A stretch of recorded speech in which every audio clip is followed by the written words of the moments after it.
My sweet brother. What have you done? Mary! Oh, no! Mary!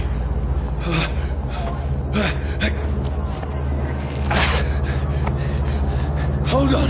Please, hold on! Oh, God.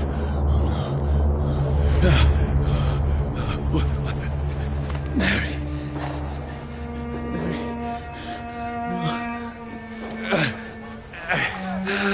No. No.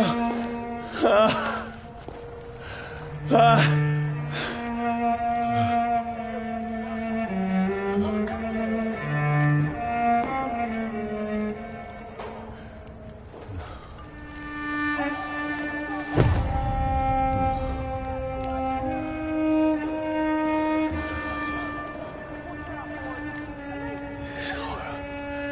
It's a nightmare.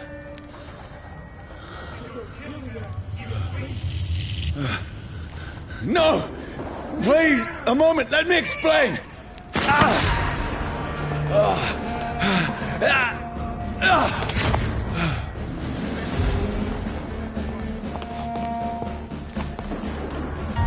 These patrols are after me. Over there! There's one of them!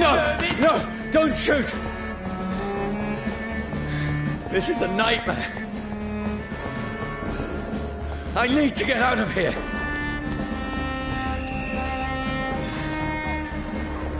This can't be happening. Over there! There's one of them! No, please, stop! I mean you no harm.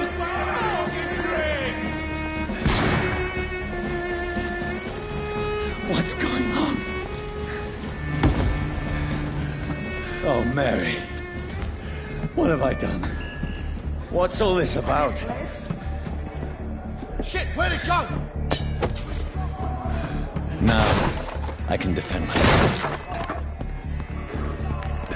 Kill the thing! Over there! Who are you? Stay back! Sorry, but you left me no choice.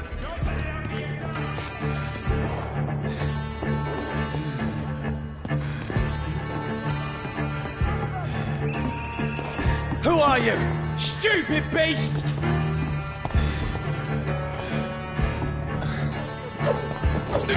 Burn, vermin! Sorry.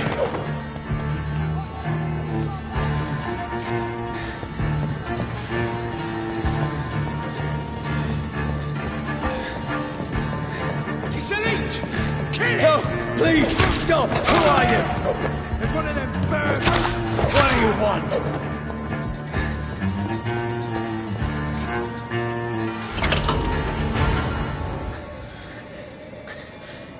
I mean you no harm. I need help. Die, you fucking leech!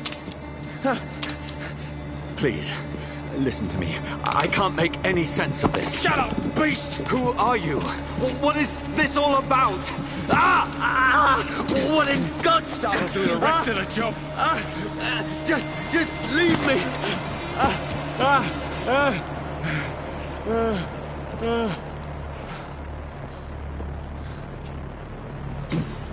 The sun. It feels like it's burning me to the bone.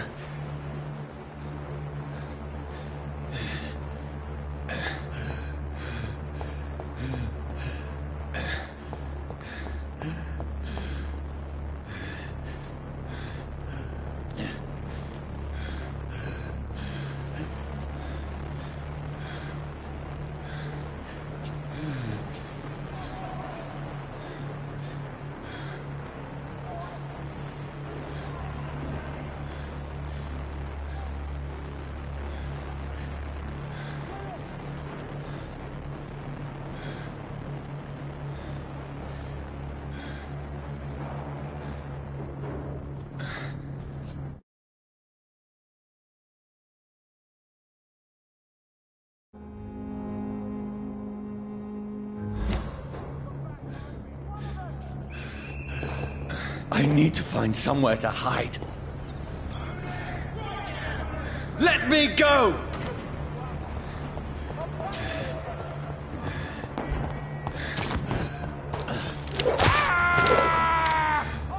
I need to find shelter.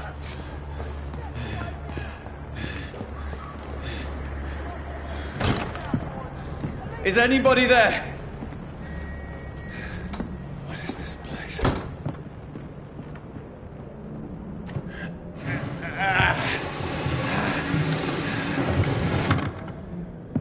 The place seems abandoned. I should be safe enough here.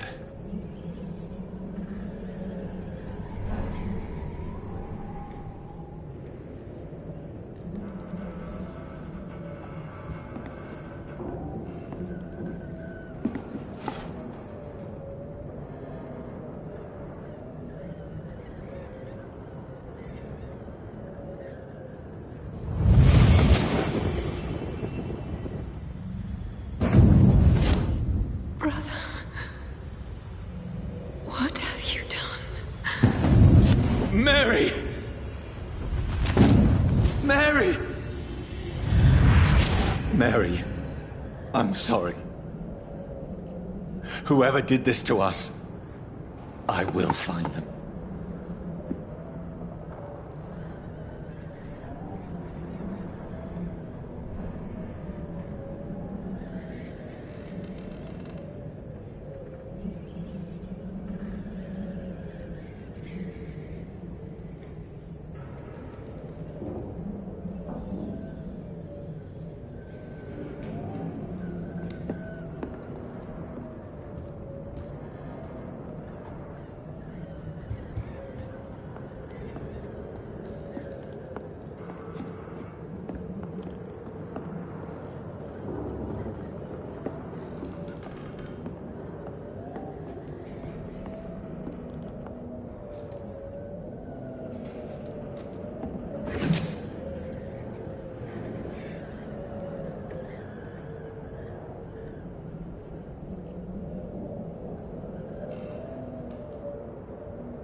The sun is high.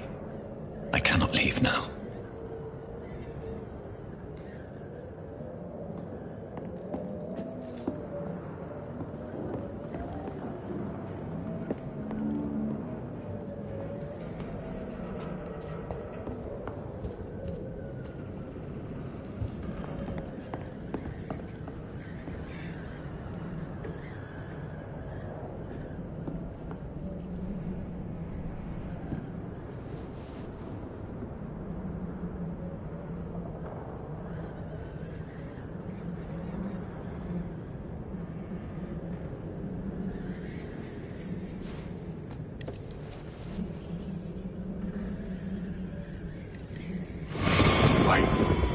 This one's dressed up fancy.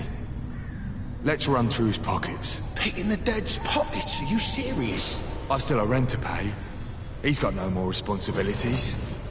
What's this? Gold watch. Beautiful it is.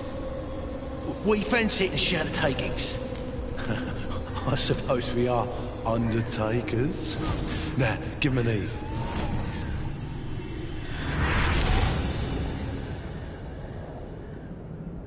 That's impossible.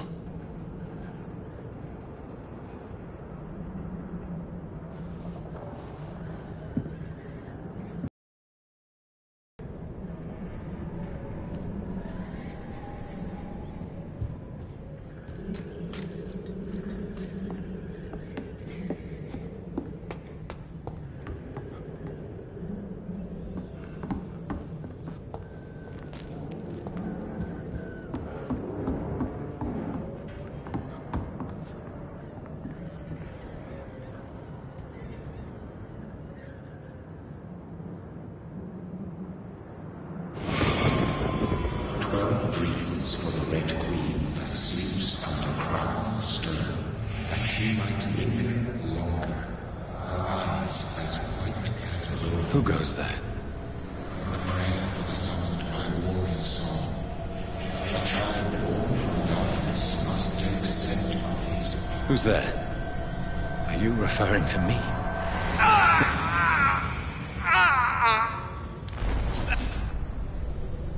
No! No! I still have so much to accomplish.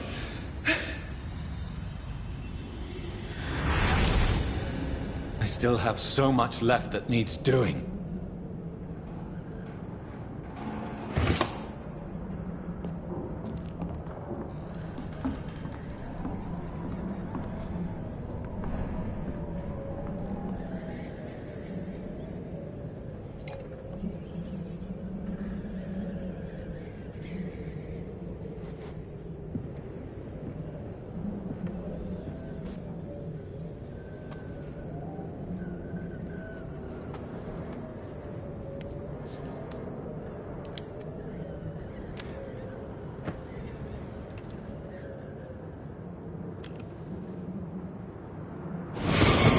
Johnny, this one's lost. We need to leave. And now! No! There's time. I can save him. That's the enemy coming! The orders are to evacuate the hospital! Done. He'll live. And now what? We fight. Killing is a hell of a lot easier than healing.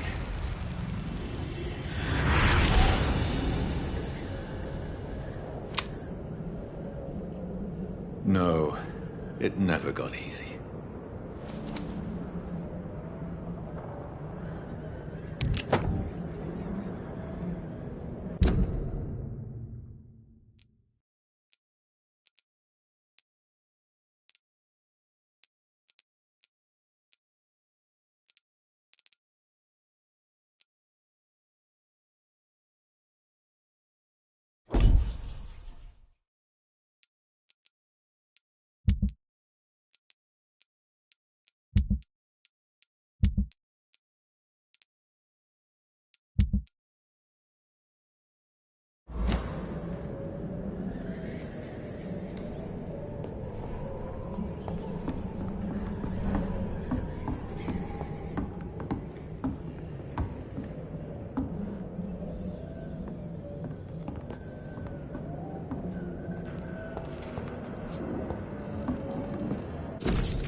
This makes no sense. None of it. No sense at all.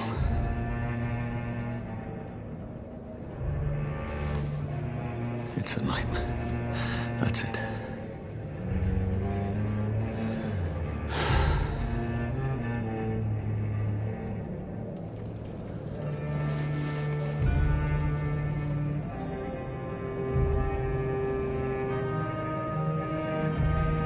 So be it.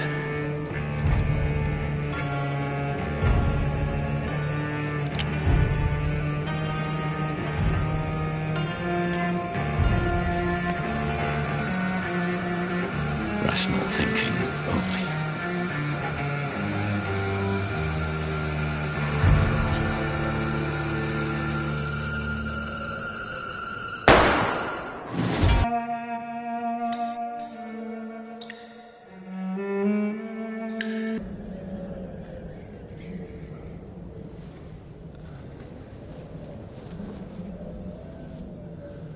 This is absolute madness. I've lost touch with the real. Madness it is, as mad as the moon, contains blinding sunlight into a glowing reflection.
voice in my head.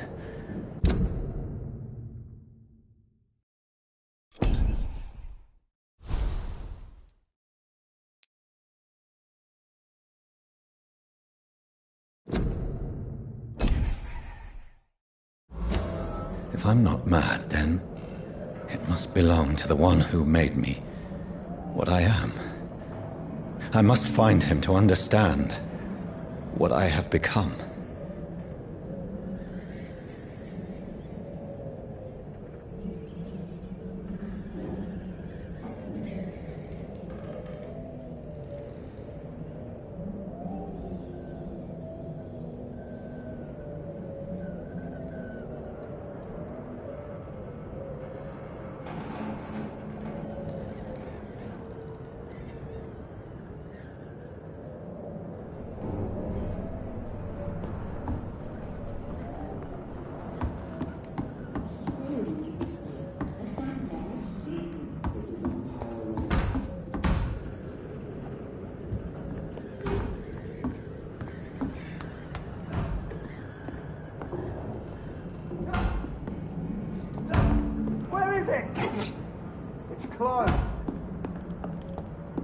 These people want me dead.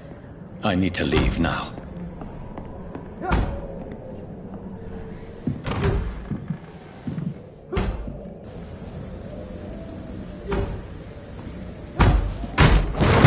Here's the leech.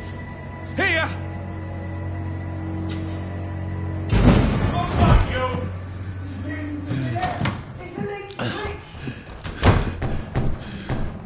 My head's spinning. Oi! Come out, you coward! It's locked, all right. Clever fucking beasts!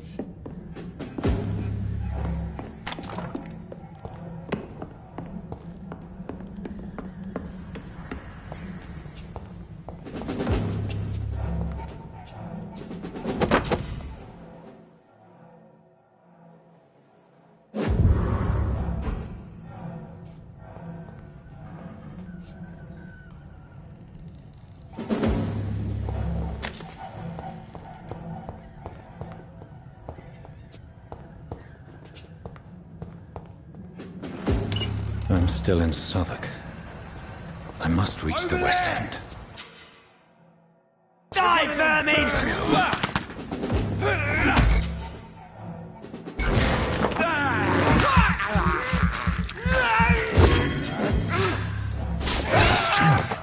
A strength I never knew I had.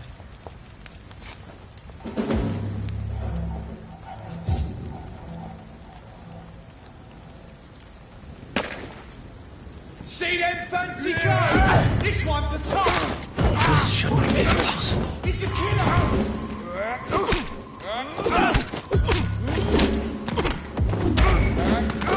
Every sinew, every fiber of my being is afire.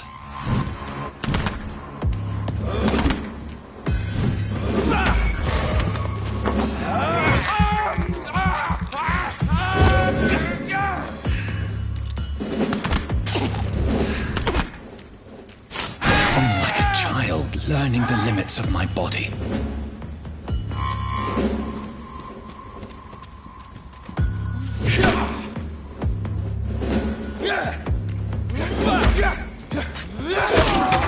Kill it like you deserve!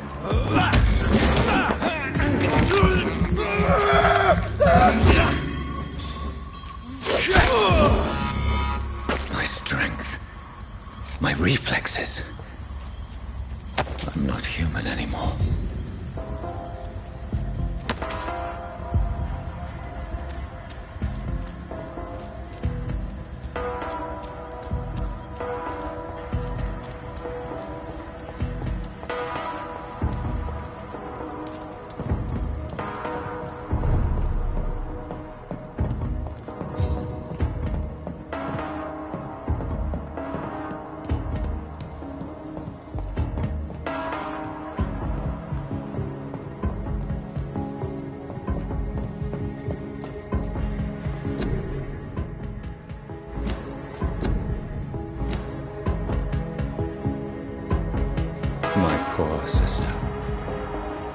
If only I had controlled my need for blood. Mary, someone will pay for what happened to you. For what happened to us.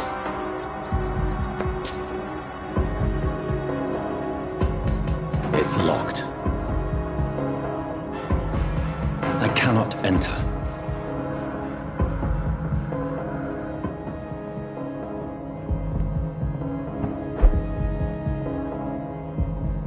The dizziness from the jump. I can now control it. It's locked.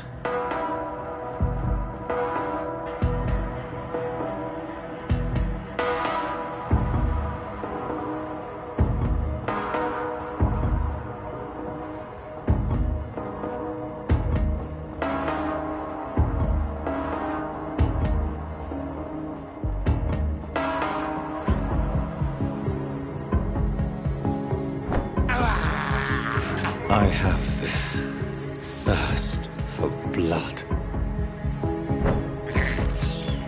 This is despicable.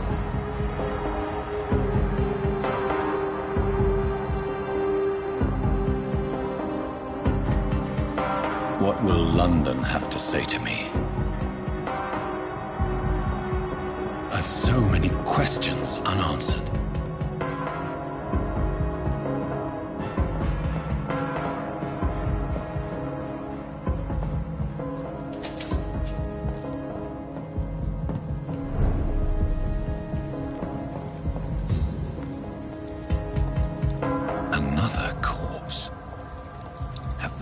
The streets of London become a mausoleum.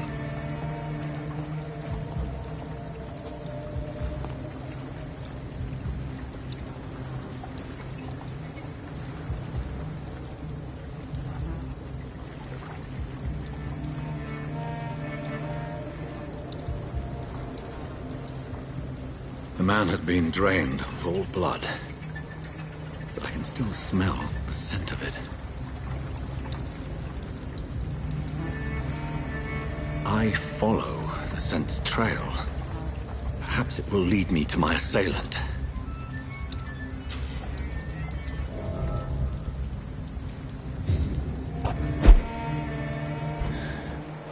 Fresh blood. The smell is so strong.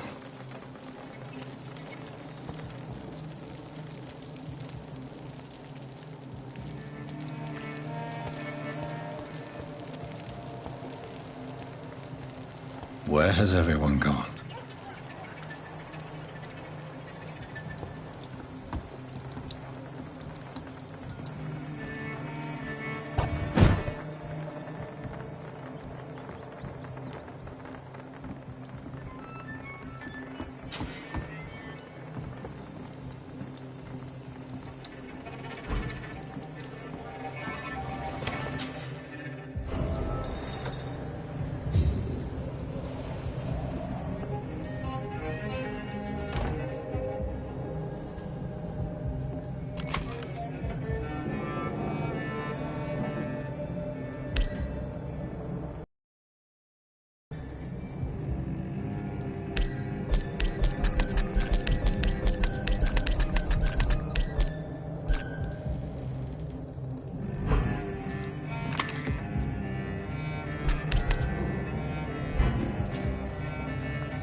At last, a little life.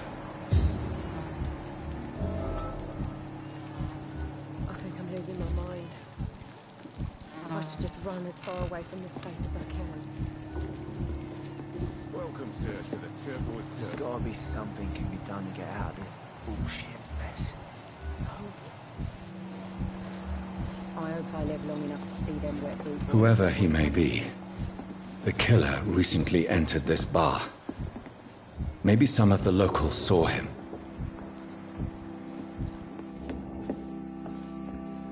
Are they stupid or something? Hello, sir. Not long ago. Are you all right? Is there any way I can help you? I don't know. Maybe you could just talk to me. Maybe you prefer to speak with Tom, then. He's more agreeable talking to strangers.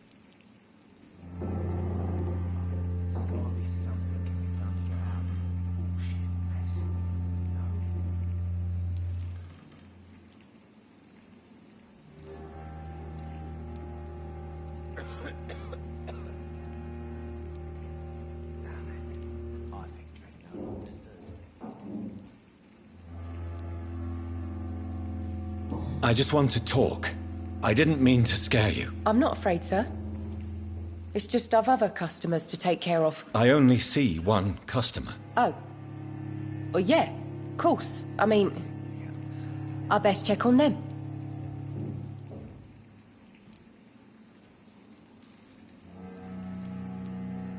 What's going on around here? Where is everyone? Too many dead, sir. First the epidemic, and now all these terrible murders.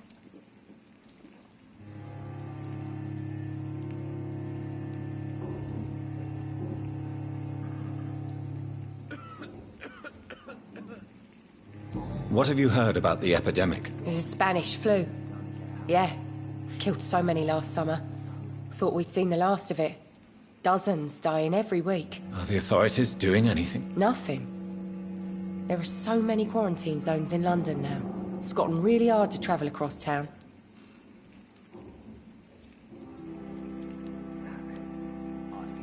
The murders. What can you say about them? Bodies found in the streets every morning. Drained of blood. It's just horrible. Some say the sewer dog is back. The sewer dog? What's that? No one knows. People have always disappeared around these parts. The ancients say it's the sewer dog coming out to feed. But now he's killing in the streets.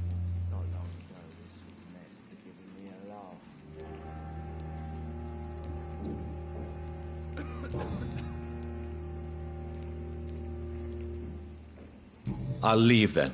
Thank you. There's gotta be something can be done to get out of this bullshit mess. No? Good evening, sir. I wondered if I could ask for your help. Wow, you look like you need a drink. Yes. I apologize for my outfit. It's been a long night. Been there, seen that. Don't worry, things can only get worse.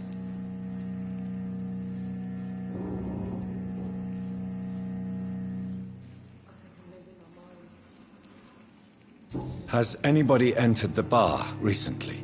Can't say. Sorry. I spent the night making love to that gorgeous bottle, see? This is important, sir. Are you sure no one has come in here in the last few hours? I don't know and I don't care. This is a free country. People still have the right to come and go, don't they?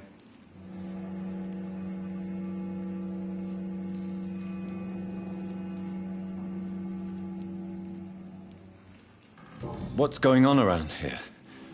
It's like everybody is hiding. You must be new here. Have you not heard about the murders? Everybody fears the return of the sewer dog.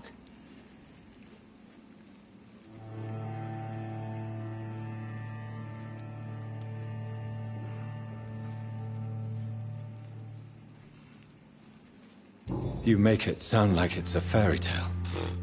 People will always believe in monsters. It's easier than accepting their own darkness. We can all be monsters.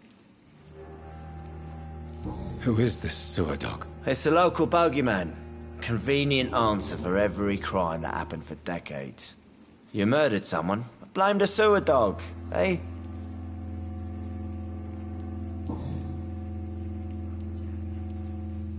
I'll leave you to your bottle, then.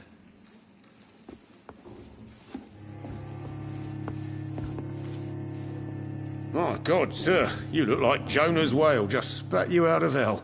Can I get you a drink? No, thank you. I'm not thirsty. Well, grab a chair and get some rest. This is going to be another long night.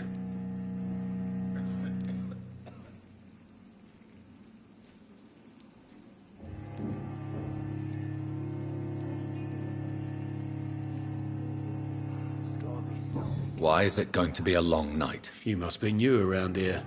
Don't you know about the murders?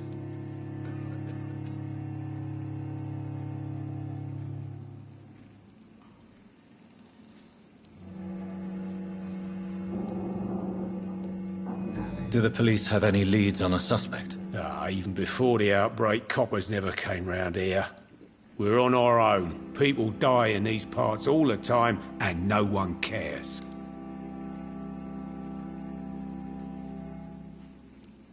Tell me more about these murders. Every morning for the last few weeks, bodies have been found. And those poor sods didn't die of flu. I'm looking for someone who might have passed through here recently. Wondered if you might help. It's been quiet tonight. The only other person I've seen went straight up to his room. Thought it was kind of rude, actually. You mean he's still here? Well, yeah. He paid for the entire week. I need to meet this man. I have questions. Just climb the stairs and knock on the first door. I heard him open his window, so I guess he's still awake. And, Yes? no funny business, you hear me? This is a respectable establishment. I think drink no longer stirs me.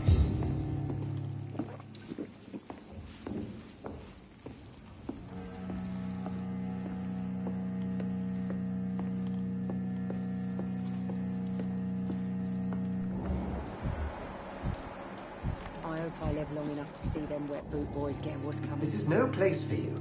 Prewen has several patrols roaming the area. They do not pursue me. But they're looking for vampires, and they're most efficient. They'll not relent until the killer has been identified. I have a common objective, but I require... I think someone is eavesdropping. Are you certain? You might as well come in, whoever you are. Slowly, vampire. Who are you? I mean you no harm, saith the vampire. Present yourself.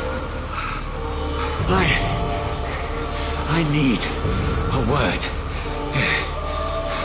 Will anyone?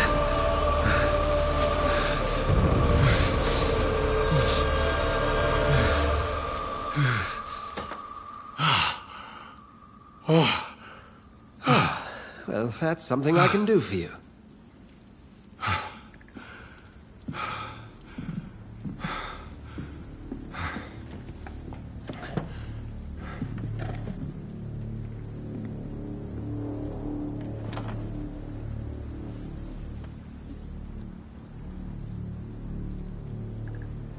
And who might you be?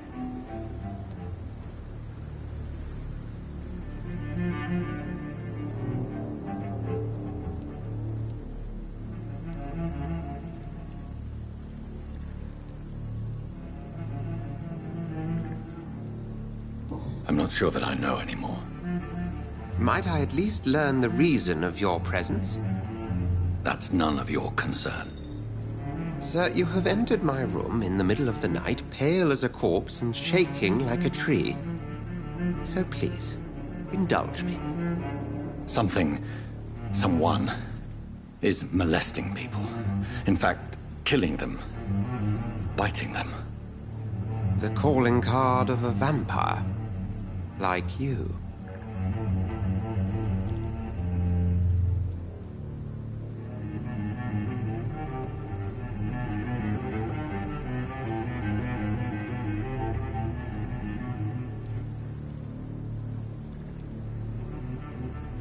You seem the expert.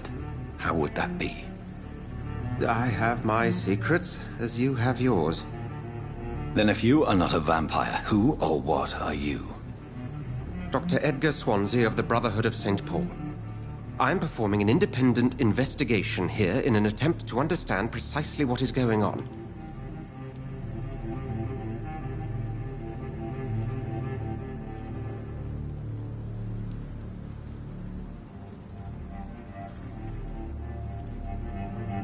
What have you uncovered concerning the murders? It started a few nights ago. Rumors of violent murders. The docks have always been, shall we say, somewhat unsavory. But this is different. How different? A vampire is at work here. Famished. Reckless. It must be brought to ground, and quickly.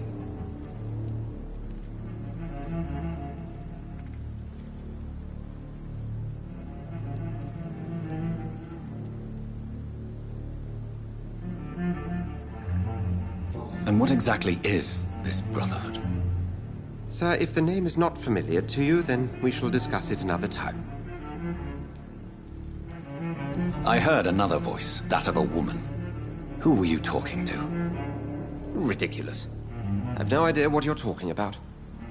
Something tells me not to trust you. Then the feeling is mutual.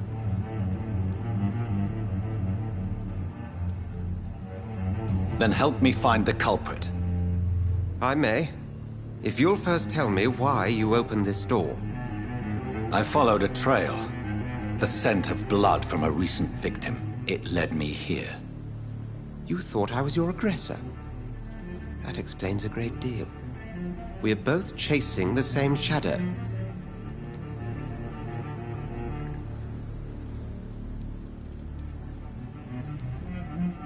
Perhaps. This is all new to me. I'm not even certain what I'm looking for. You should let me handle this affair. You've no idea what you're up against. No. I will find the monster. He is mine. How will you do any better than I? But then let me ask you this. What are your intentions if you find the killer?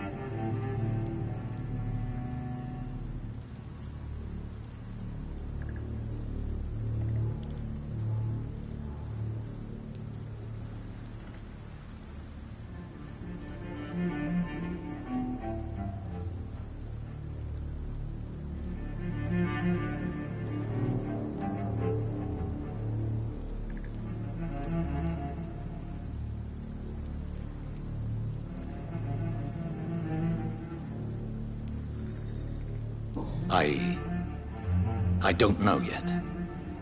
Then I can only wish you good hunting. And pray we shall meet again.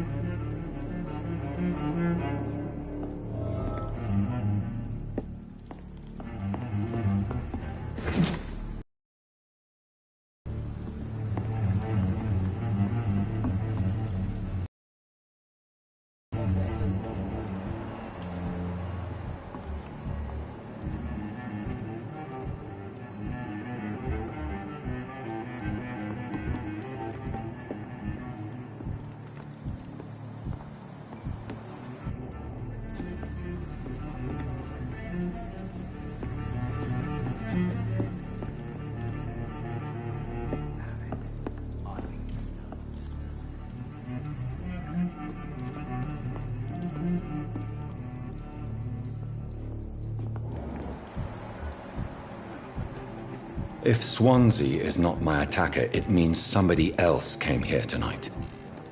Someone must know something. Stupid or something. I've never even been to India.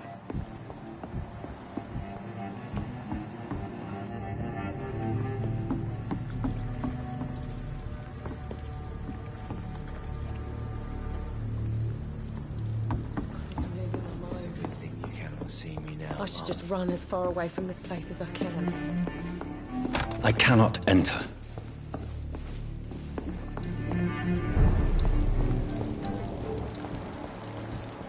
I will get to the bottom of this intrigue. What's been done to me, to this city,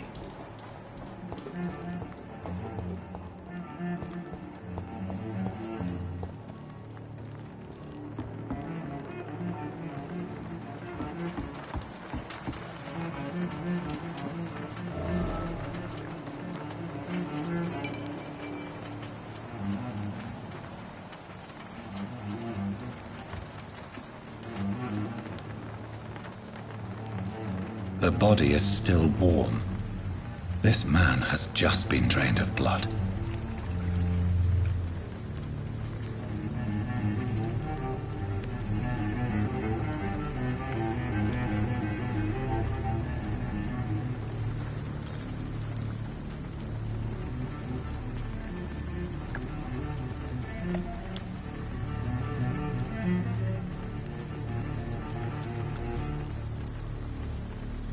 This man was armed.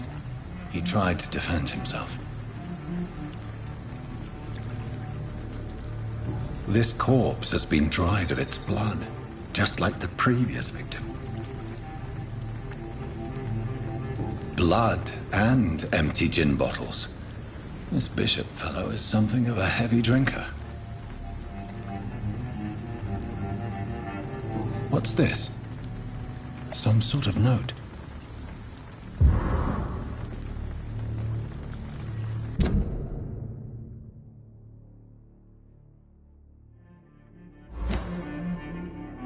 These men, they're a company of professional vampire hunters. There are blood splats on the other side of the canal. I must reach that barge.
Ammunition crate.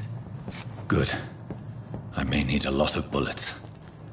I feel like I'm back on the front line again. I'm cold. There's nothing here. Let's head back to a warm fire. Shut that foolish mouth of yours. Never known McCullum to be...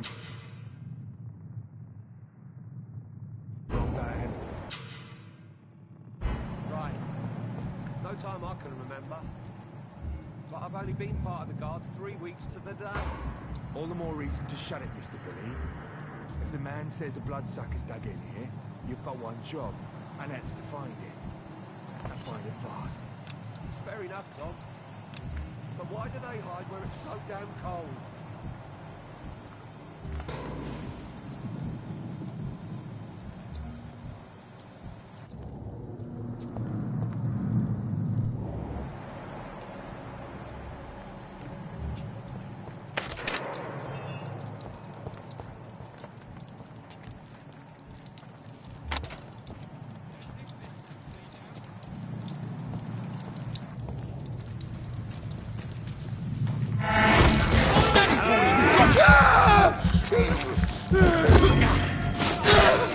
Murdering bastard!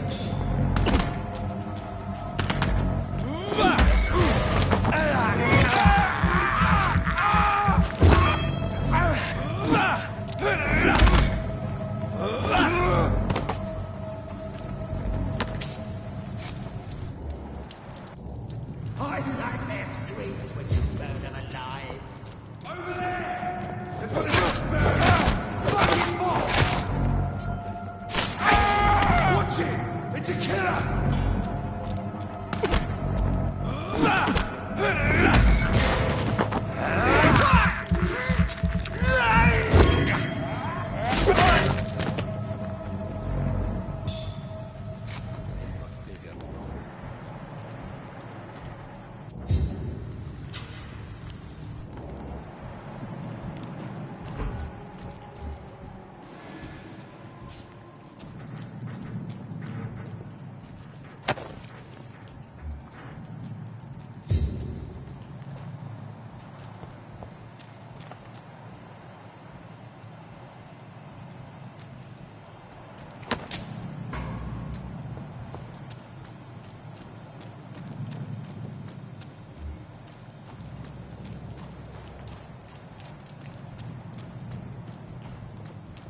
Over there!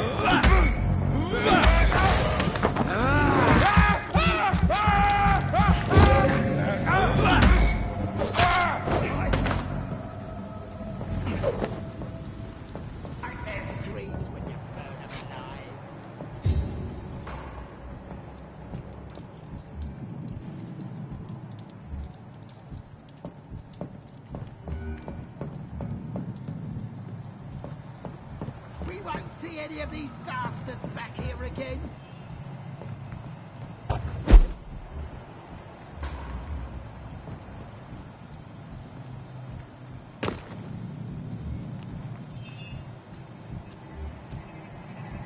Best be moving on. Leech spotted! Watch out!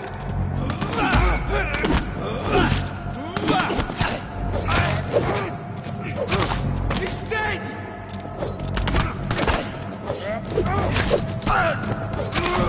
Oh, crap!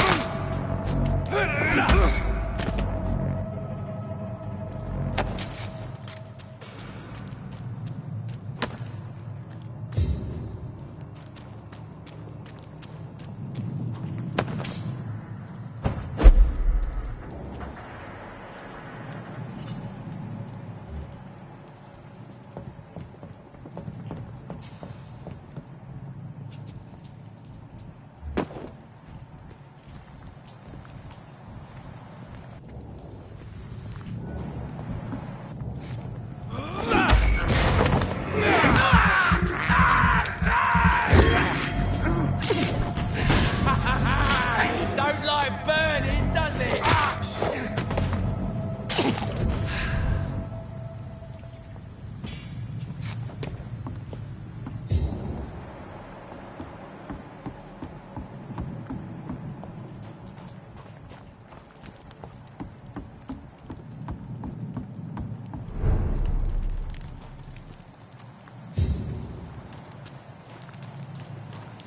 Fresh blood. The whole building reeks of it. The scent is so strong it makes me dizzy.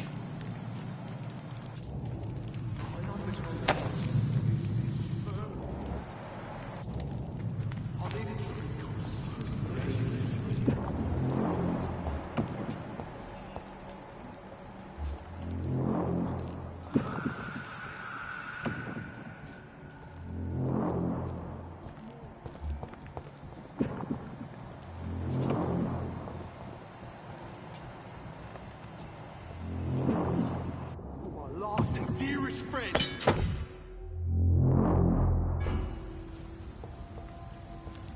William.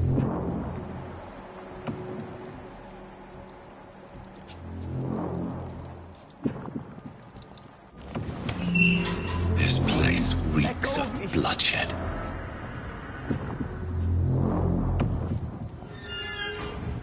Oh my God, William. I can't stand it anymore.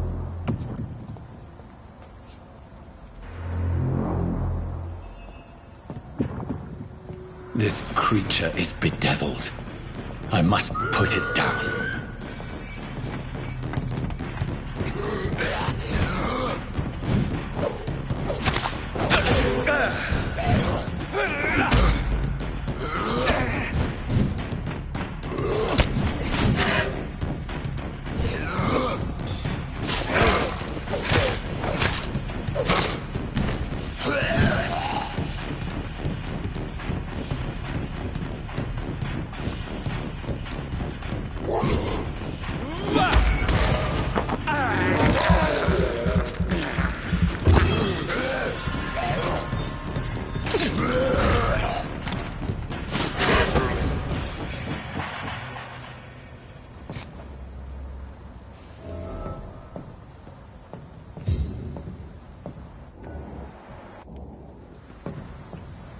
William, please.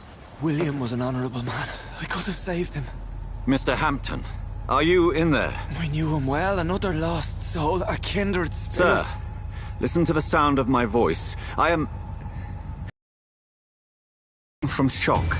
I must return to my flock. They'll stray without me.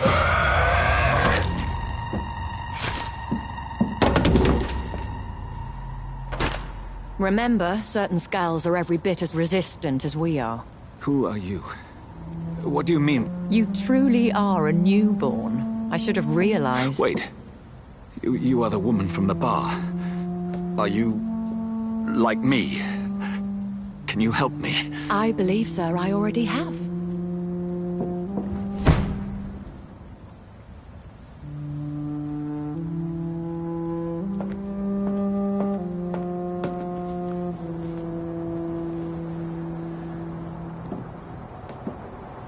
By George and the Saints, you've solved the mystery of these terrible murders. Patience, good fellows, I've come to offer help. Just give me a moment to secure my boat. We can leave this awful place. William was not the evil man they claimed. He was just taken by the thirst. He needed his drink. This man requires medical attention. We'll see he gets to the nearest hospital. No, please, I must tend to my fold. My flock needs me. There, sir. Go with the good Dr. Swansea. He's resourceful, and I'm sure he'll take good care of you. You'd best come as well. The sun is soon to rise, and you'll need a place to rest. I just need a moment. If I can learn something about what has happened to William, I'll be a step closer to understanding what happened to me.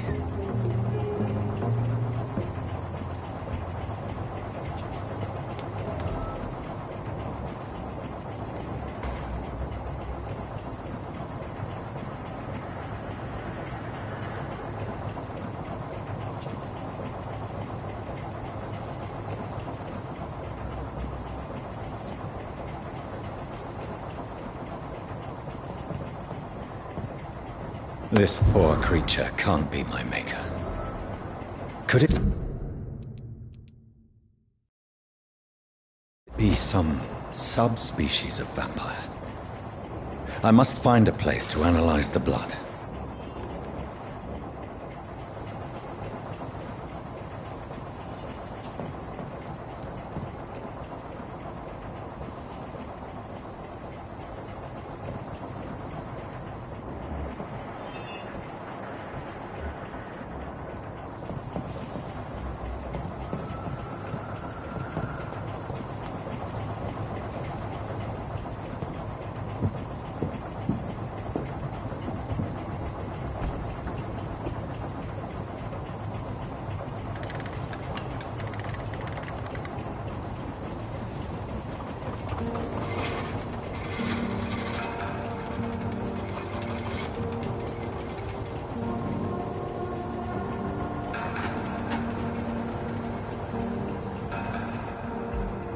Where are we headed? We're on our way to the Pembroke Hospital. It's just across the canal. They'll have a bed for poor Mr. Hampton. William was... what manner of creature was he? Predator, prey, villain, and victim. Who can say? The important thing is that he's been stopped. Duly noted. And the woman? What... who is she? What woman?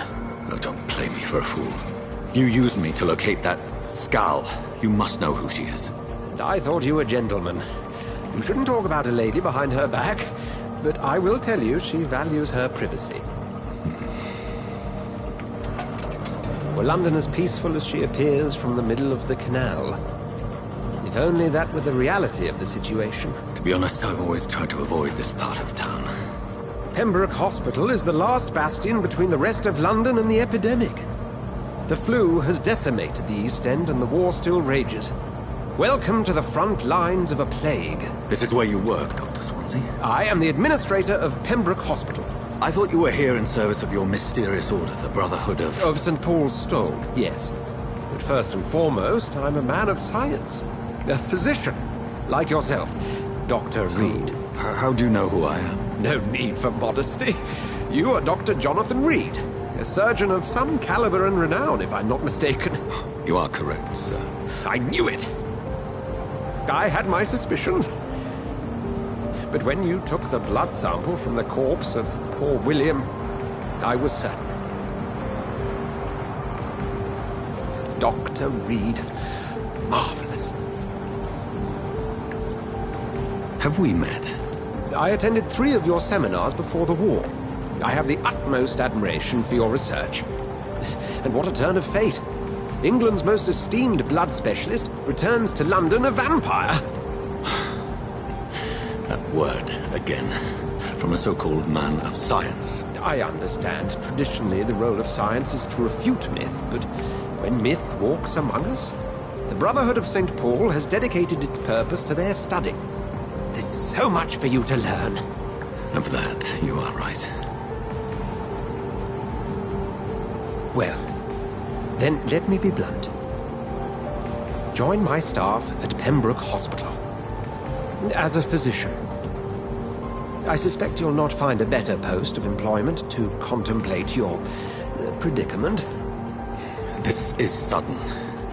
I was returning home to see my sickly mother. But alas, that was before contracting this affliction. Dr. Reed, take a moment to consider. The post would be for the night shift, providing a good explanation for your absence during daylight hours. You'll be adequately reimbursed, and have a place to hide. I even had the forethought to bring some clean clothes. So, what do you say? It seems I have little choice, but yours is a generous offer, so I thank you. Brilliant! Oh, Jonathan, this is one for the book, and the beginning of a beautiful friendship.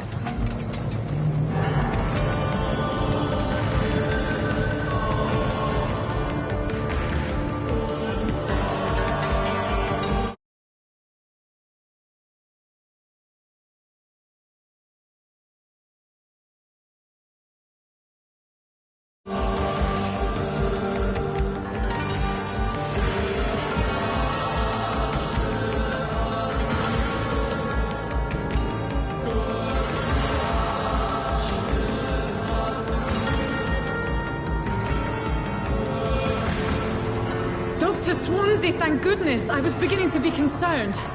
Worry no more, Nurse Crane, for I bring good news. Oh, Doctor, what a night. We lost 2 more patients. Nurse Scow said she couldn't take it anymore and resigned. Yes, well, I'll make a new rota in the morning. In the meantime, find a good bed for Mr. Hampton. Be sure to pay attention to his needs. Of course, Doctor. Oh, and Dorothy? Yes, Doctor? Dr. Reed here has just returned from the front. He served King and Country and will be joining us here at Pembroke. We're very lucky to have gained a surgeon of his talent, and one so experienced in blood transfusions. That is good news indeed, Doctor. Oh, yes.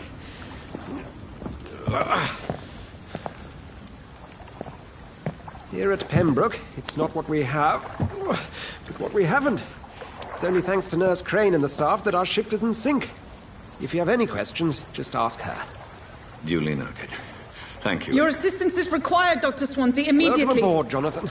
We'll catch up after my rounds. Coming, Nurse Crane. I'm coming.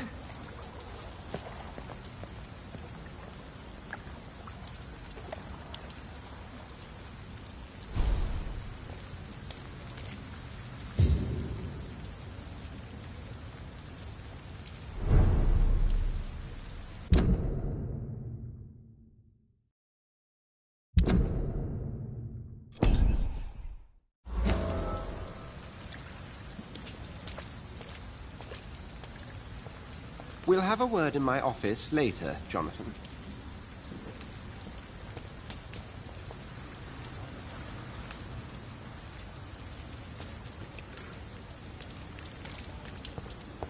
Come on, you bastard! You can do better than that!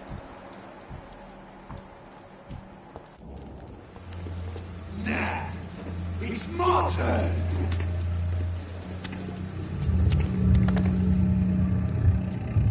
Rotten or pristine, each heart contains the seeds of life.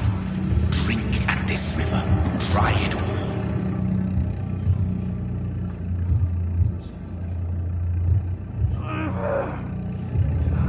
Bastard gave me a good poke. Oh, come on, you bastard! I won't bite. Sir, please. You've lost too much blood. Calm yourself. You think I didn't notice? Stop your staring and get me to an hospital, you arse!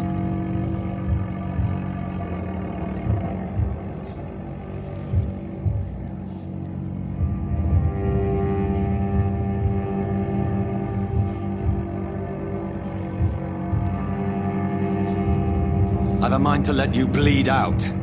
Good luck then, sir. All right, sorry. I am in pain here. Me guts are spilling out onto the street and you're yabbering on. Yes. That's a very nasty wound you've got there. Take my word, I am a doctor. Dr. Jonathan Reed. Name's Clay Cox. I'd appreciate you helping me to a better place, Doc. Follow me, Mr. Cox. Let me assist you to that better place.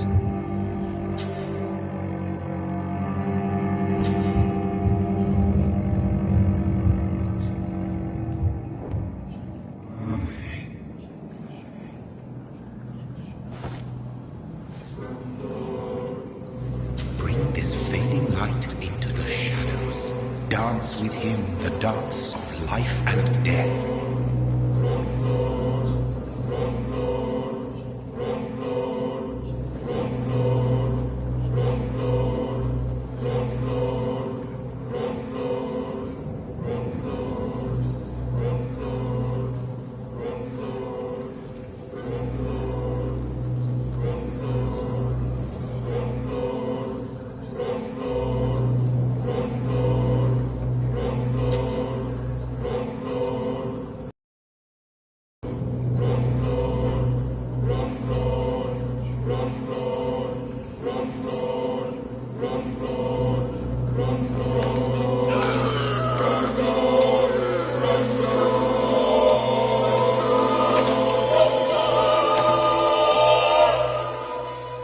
In the back, you bastard!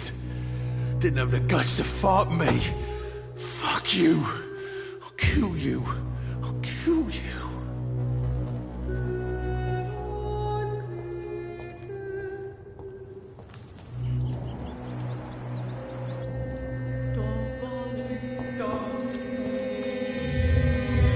To taste a life, to embrace its most intimate secrets. Such a burden, such a divine sin.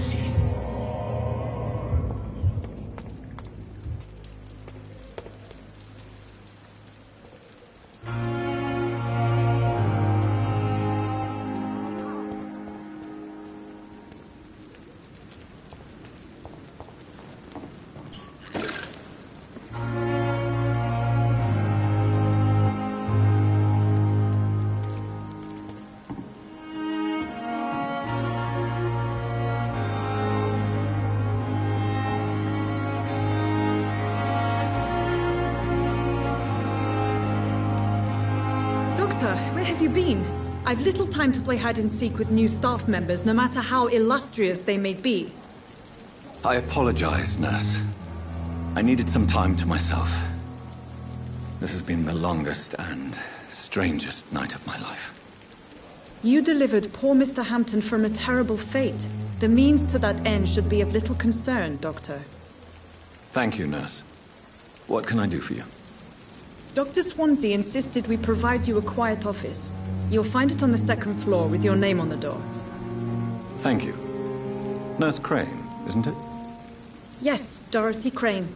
Welcome to Pembroke Hospital, Dr. Reed. Your office has been prepared.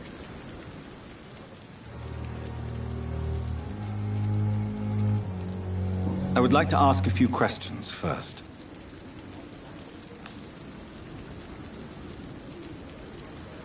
And Mr. Hampton, the patient we brought in, how does he fare? I gave him a sedative to help him sleep. Poor thing was in quite a state of shock.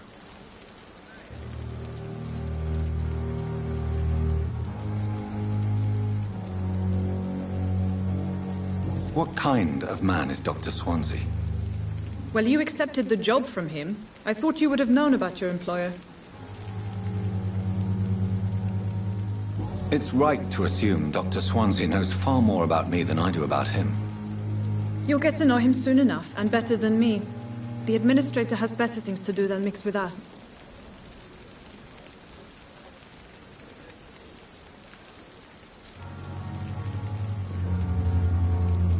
Apologies, I've only just met him the once. This is sudden. I've only just returned to England. Dr. Swansea is a brilliant surgeon and the most compassionate physician.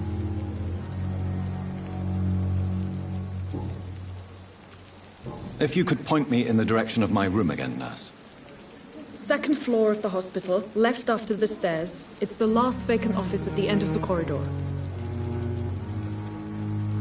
Thank you, Nurse Crane.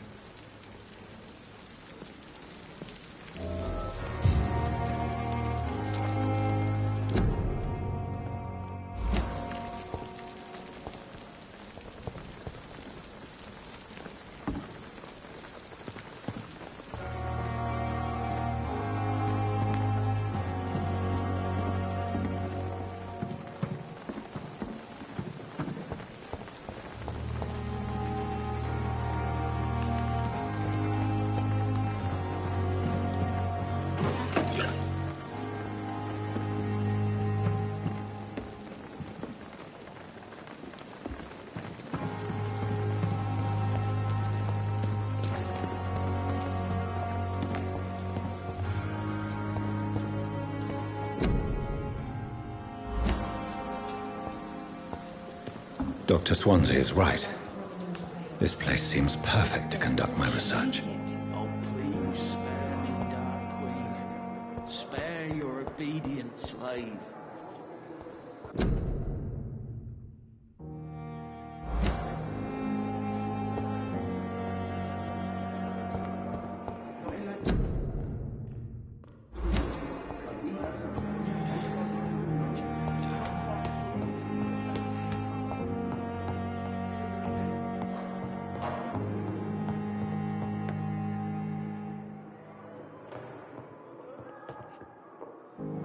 Not now.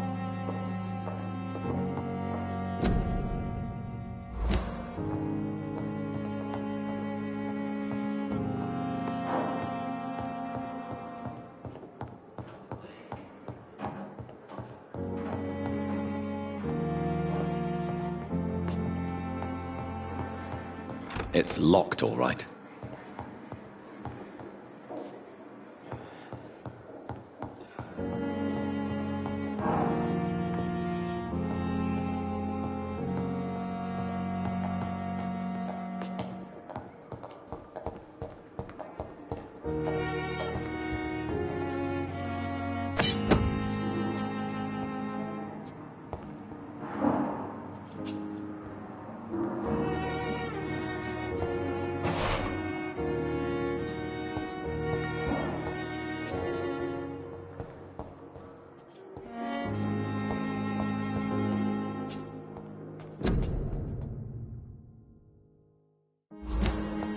I cannot enter.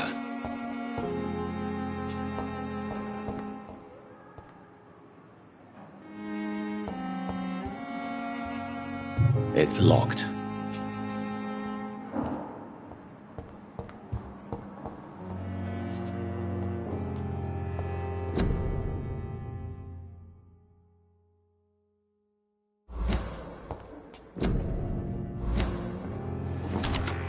This must be the place. It's definitely away from prying eyes. Relegated to the shadows. A kingdom of my own. At least I won't be sleeping in a coffin.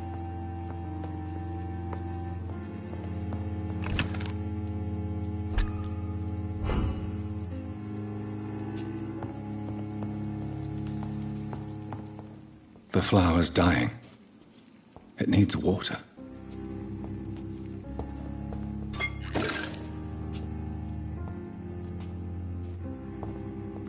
The flower's dying. It needs water.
William Bishop's blood is much more unstable than human blood and shows extensive mutation.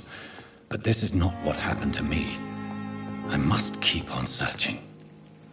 The sun is about to rise. I can feel it.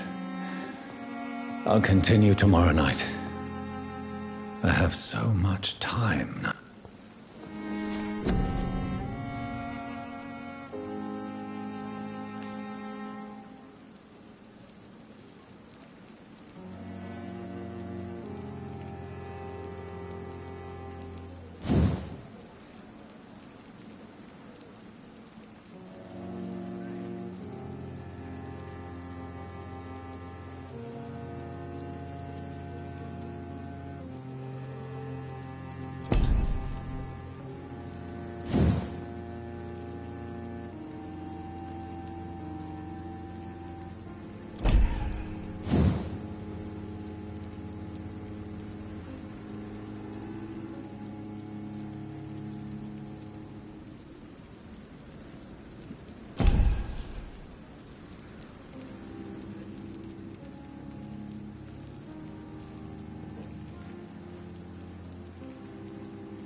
If I'm to stay here until my research is complete, I'd better learn to hide my true nature from the mortals.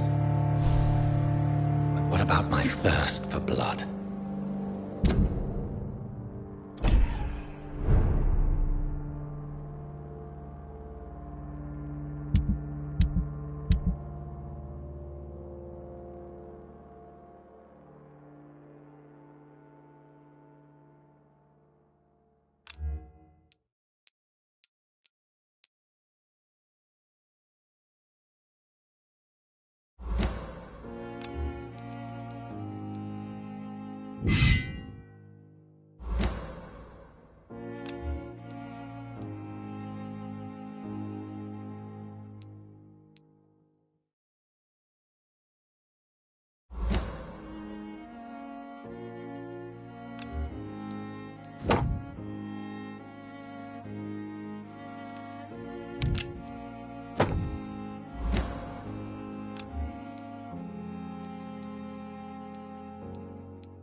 The flower's dying. It needs water.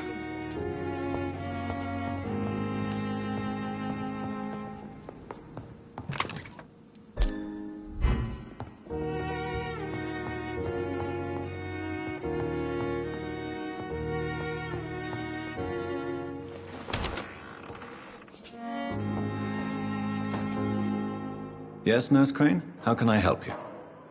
I'm so sorry. I know Dr. Swansea wanted you to rest, but we have somewhat of a crisis. A crisis, you say? Our supply of antiseptics is nearly depleted. I was hoping there was another box up here, but...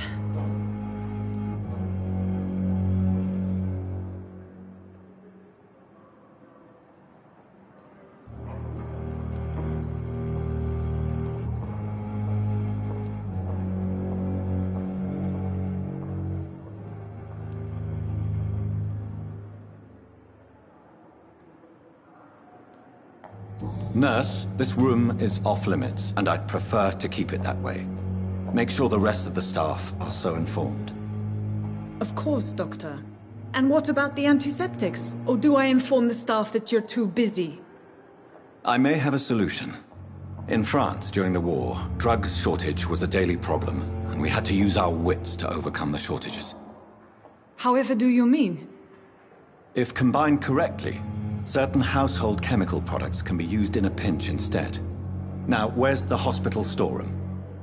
The storeroom? Fat chance. This is the Pembroke, and space is luxury we don't have. Everything used to be stored in the old morgue. Perhaps I should look there first.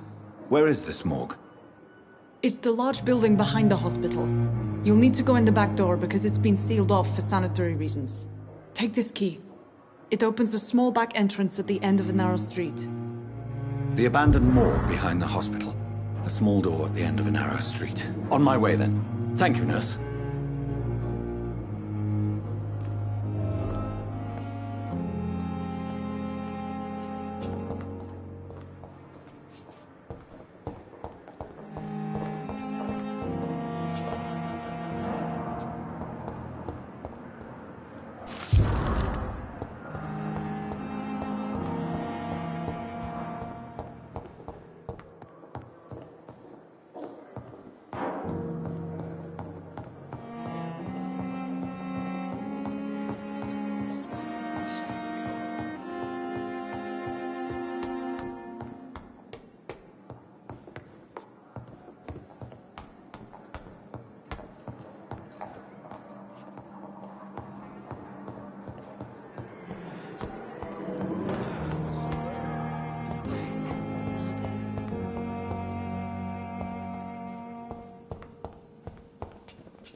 Scowl voices in the garden. I should investigate.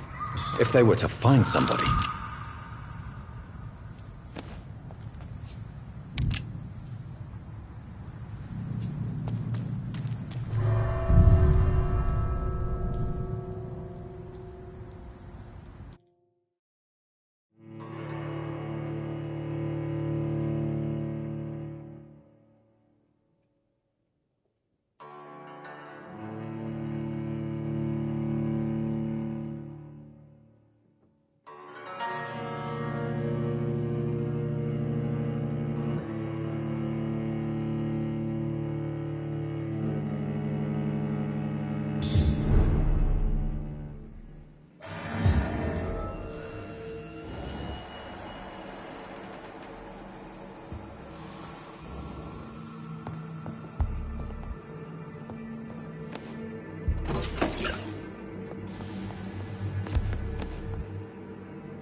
Behavior is similar to the infected William Bishop. This key will surely grant me access to the basement.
It's locked, all right.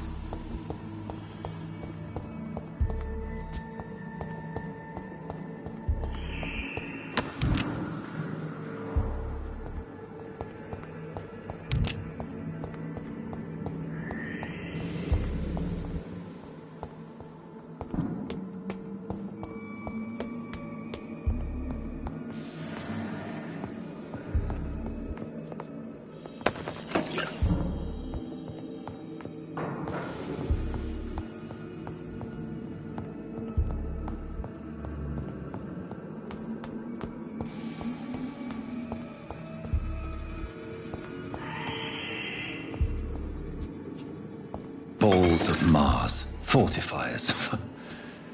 As popular as they are ineffective. But they do contain iron tartrate, and that might prove itself useful.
These skulls feed from corpses and the husks of animals. They're not after blood.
It's locked.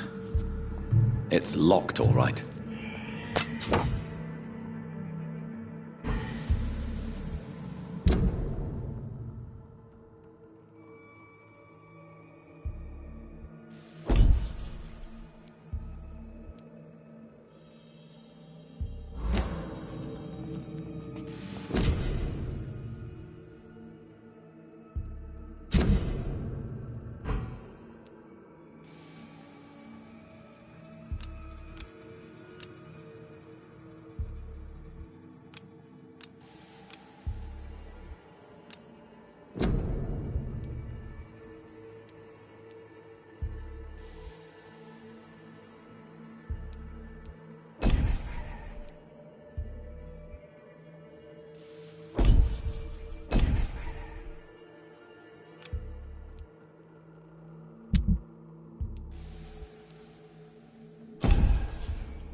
Mr. Connor's injuries don't match the report.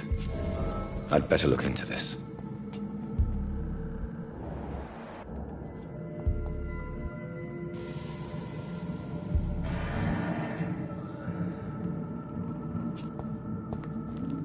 It's locked, all right.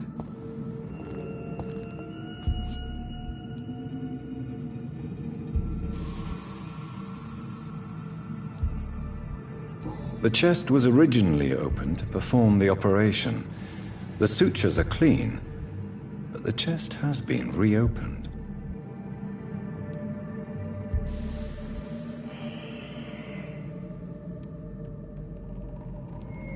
Multiple abrasions and scarring on the arms and legs. Old and distinctive injuries of a sailor or a fisherman. Traces of a pinkish foam at the corner of the lips. Some sort of drug overdose, perhaps? A puncture over the left lung, possibly a chest tube insertion. Not the cleanest work, but I think it was successful. Signs of internal bleeding. So, Dr. Tippett's anesthetics were incorrectly dosed, causing the patient's death. And then he tried to operate on him again. Tippett has made an egregious error. It's time we talked.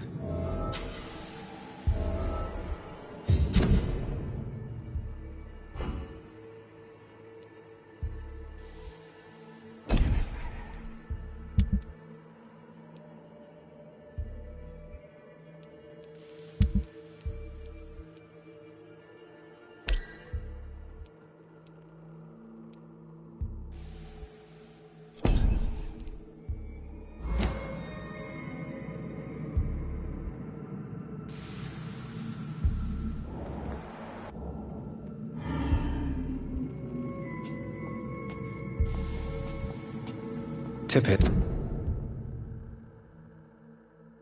has made an egregious error. It's time we talked.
These scowls can be so ferocious.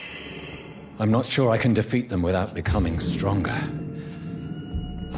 To drink blood is so tempting.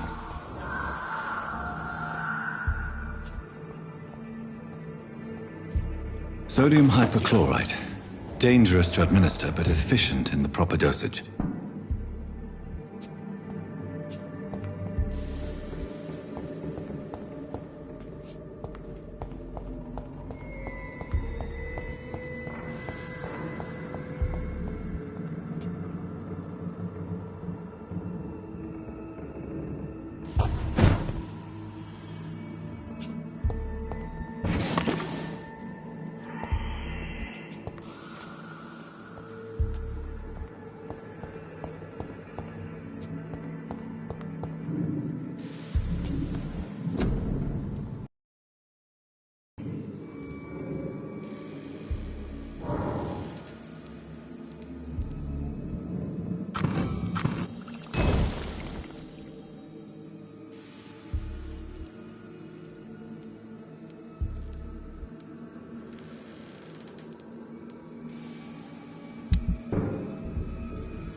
Good evening, miss.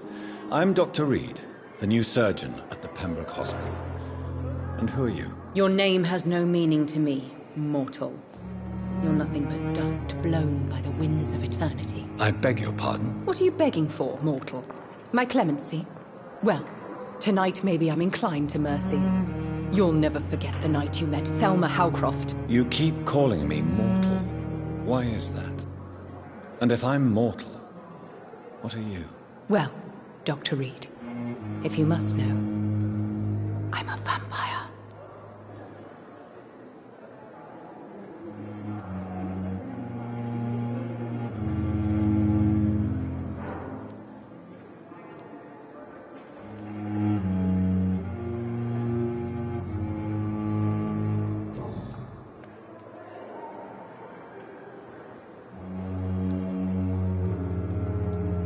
Who are you really, Miss Howcroft? I mean, apart from being a vampire. Is that not enough for you, puny mortal? What do you require? Proof of my powers? I'm curious to know who you were before becoming a vampire. It was such a long time ago, I don't remember. Centuries of unholy life can have strange effects on one's minds, you see?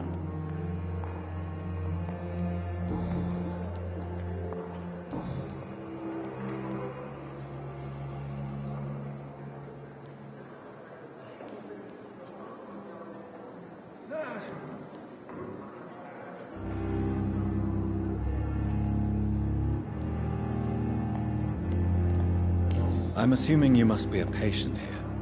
Am I right, Miss Howcroft? It's only a cover. To hide from my enemies. I can leave whenever I want. As a woman, a spirit, fog, or bat.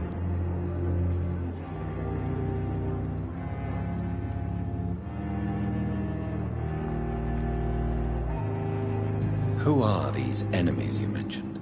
Can you describe them? I cannot say for sure. But I sense their eyes on me from nearby. I feel them watching me every time I visit the garden near the morgue.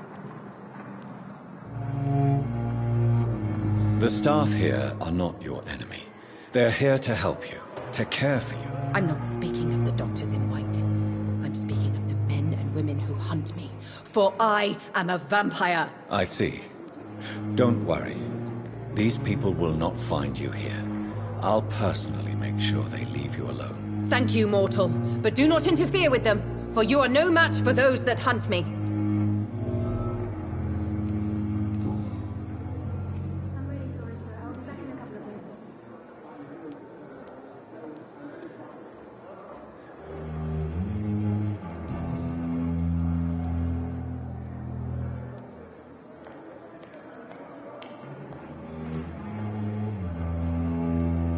I'll leave you, Mistress of the Dark, to your nocturnal activities.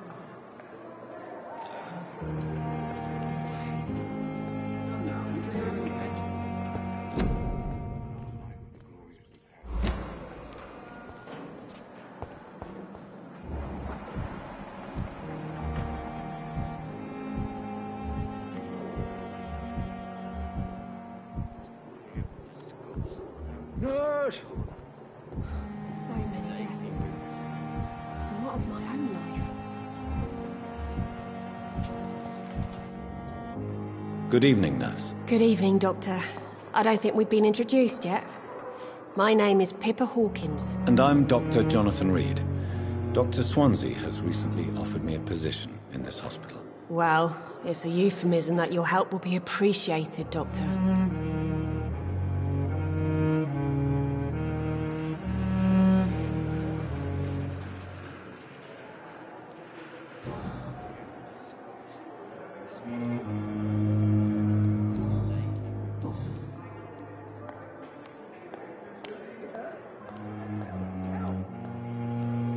How would you describe the situation at the Pembroke Hospital? It's serious.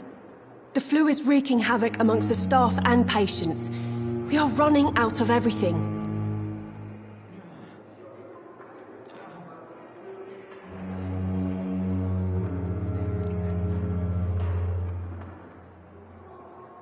Nurse Hawkins, the Spanish flu won't last forever.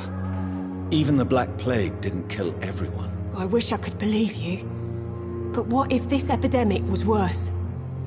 What if in the end, nobody was spared? You must get a hold of yourself, nurse. Sorry, I'm exhausted. No one has any idea when this epidemic will be over.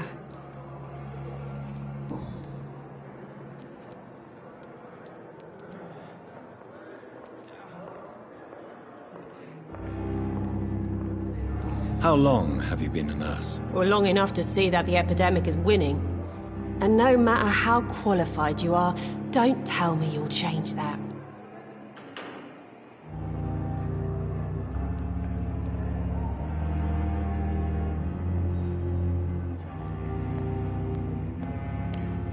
You'd be surprised what dedication can achieve, Nurse Hawkins. In medicine, sometimes we're just a test result away from a miracle. Sorry, Doctor. I don't want to sound bitter, but I'm just too tired to give a pep talk like Nurse Brannigan.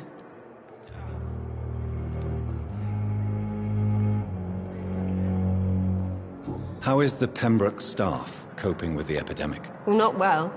Milton, the ambulance driver, is even more grumpy than usual, especially concerning doctors.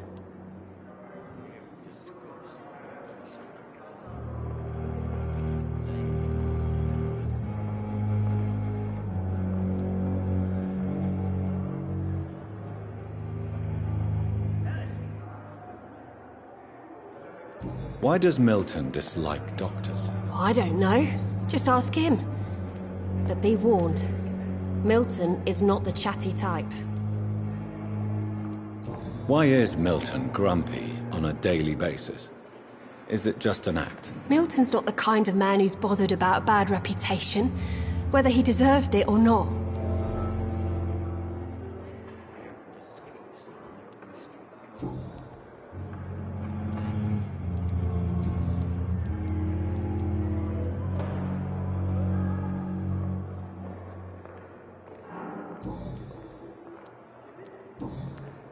Goodbye, Nurse Hawkins.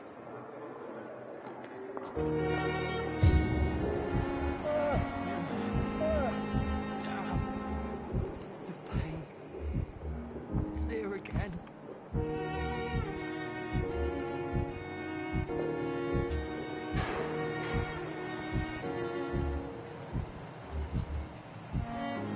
Here of disgust on every street corner.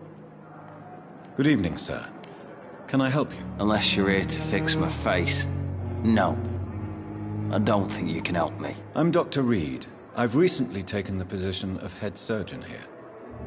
War injuries, am I right? You guessed right, Doctor.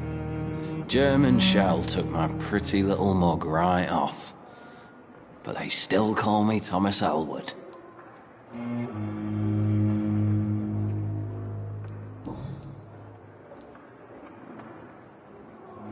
Where were you stationed, sir?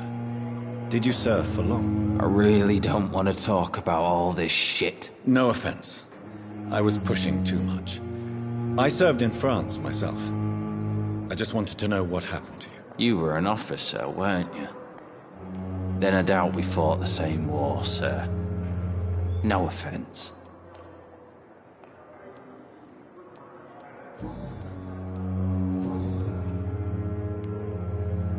How is your stay with us, Mr. Elwood? Oh, it's bliss. I just escaped death in the trenches to be surrounded again by the moans of the dying. Can I ask you precisely why you're a patient here? It's the pain, sir. The drugs don't work. It just hurts under the scars, if you get my drift.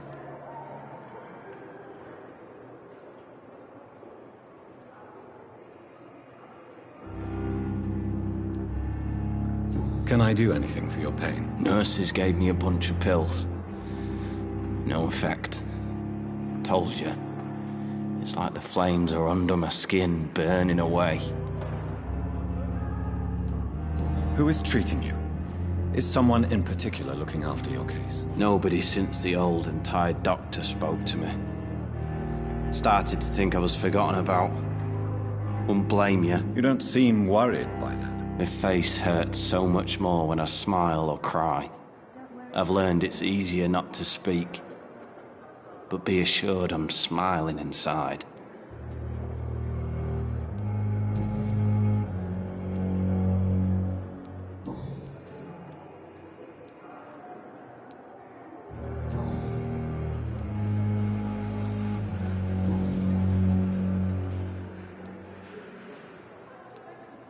Goodbye for now, Mr. Elwood. You disgust on every street corner. The daily routine. Please, Doctor.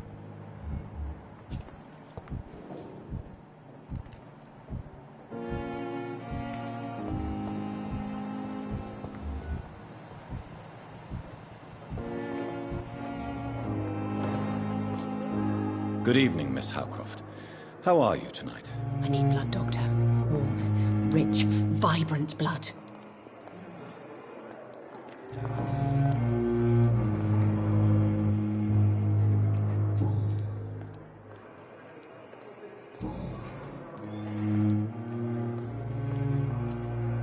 And why do you believe you're a vampire? I don't need to believe anything. It is what I am.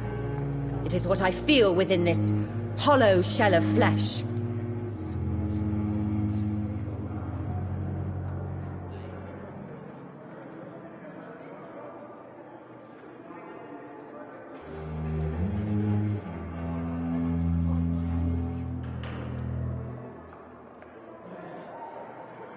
I see.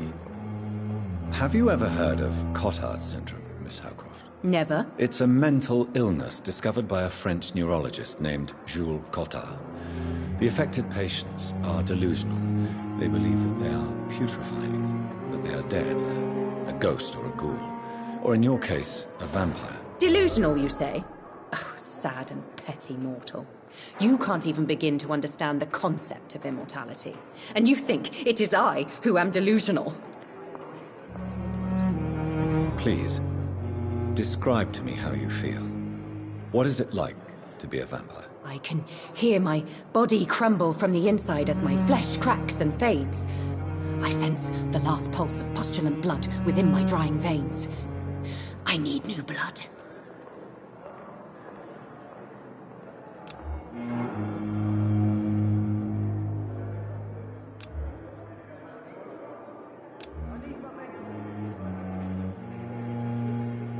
Do you require my services, Miss Howcroft? I have no need for your medicine, Dr. Reed. Blood is the only drug I need.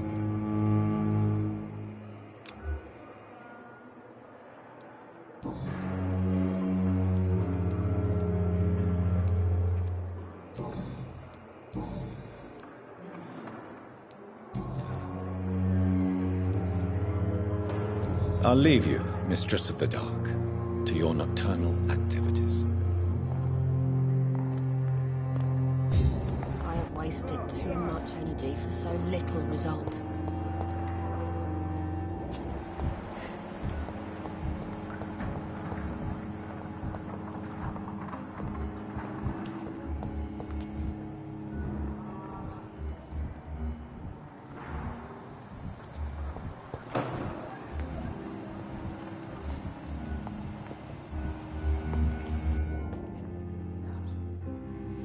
Good evening, sir. I'm Dr. Reed. I believe we're going to be colleagues. Reed? Yes, I've been informed about your arrival. I'm Waverly Ackroyd. Welcome aboard, I suppose. Does my arrival inconvenience you in some way, Dr. Ackroyd? Let us just say that I don't particularly share Dr. Swansea's enthusiasm for hiring you. What we need here are reliable professionals, not overrated dabblers. Do you need my assistance? Not at all. I'm sure that you are used to gaining people's trust with your impressive skills. Well, it will not be the case with me.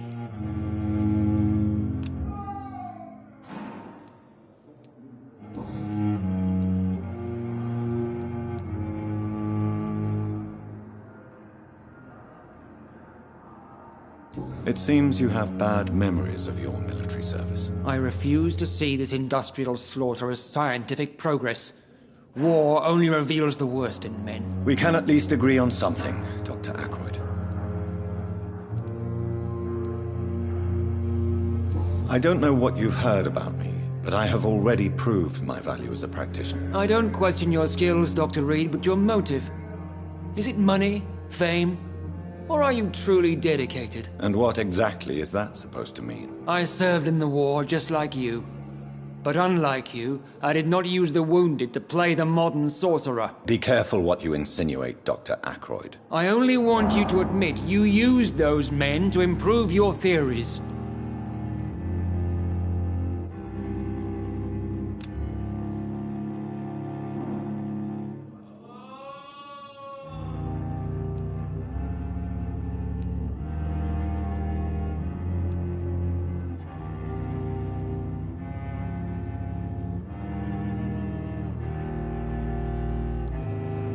This is ridiculous. My blood transfusion technique saved many lives, and you know it. You see? That is exactly what I hate about people like you. You avoid this kind of accusation instead of facing reality.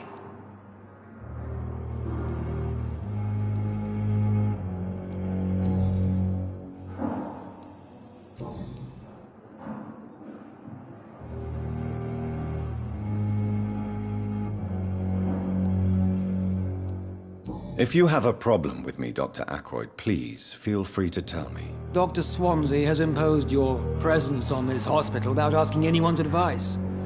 The benefit of his position. But I don't agree with it. I know we've never met before, but I believe this hospital could use all the help it can get. You will agree with that, I'm sure. Oh, but I have heard about you, Dr. Reed. Of course you can't say the same about me, since I have not wasted my time courting the press.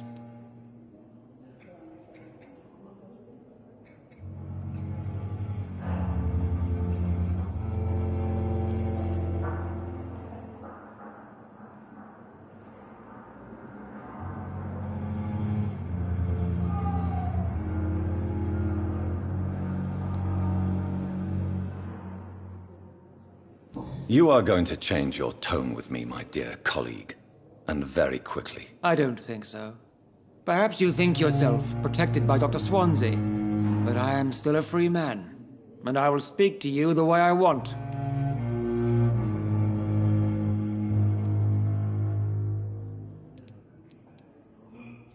Since your tenure in this hospital is longer than mine, perhaps you can tell me more about this place. Let's just say I'm tired of the carelessness around me.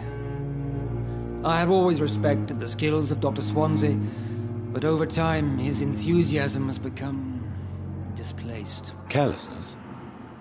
Exactly what are you talking about? We're here to save lives. The people who trust us are not volunteering for experimentation. They're here to be healed. I don't intend to run any radical experiments, Doctor. Even if I, as any good practitioner should, express an interest in pushing the boundaries of medical research. Modern medical methods were created through audacity and ego. But there are rules in our line of work, and they're here to protect our patients.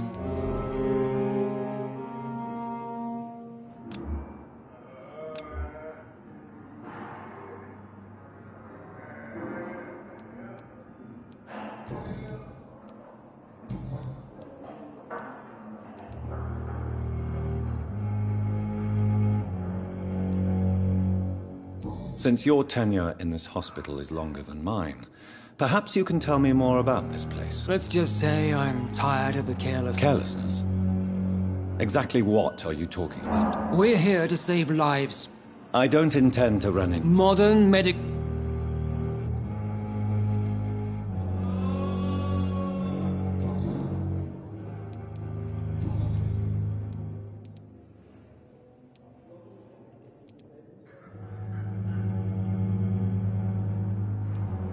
It seems you have bad memories of your military service. I refuse to see this industrial slaughter... We can at least agree on something, Doctor.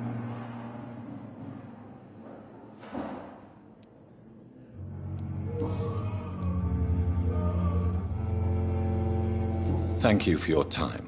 We'll talk later.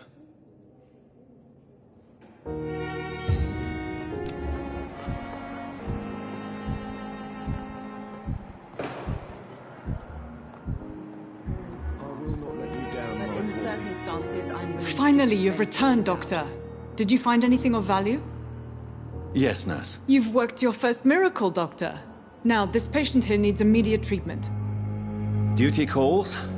When the storm has passed, I'll show you how to mix the remedy yourself with the same basic ingredients. Many thanks, Doctor. When you've finished, you ought to report to Dr. Swansea in his office. He's been looking for you. Seemed pressing.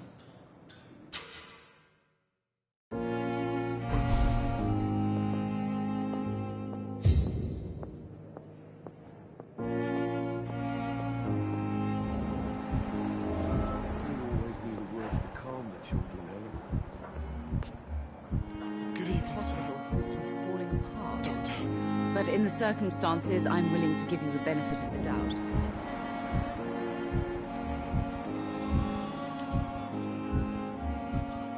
I'm alright. Don't waste your time with me. Good evening, madam. Can I help you? It's my son who needs you, sir. I'm Dr. Jonathan Reed. How can I help your son? I'm Beatrice Goswick, mother of Mortimer Goswick. Could you check on him, please, Dr. Reed? I've heard much of your talents as a physician.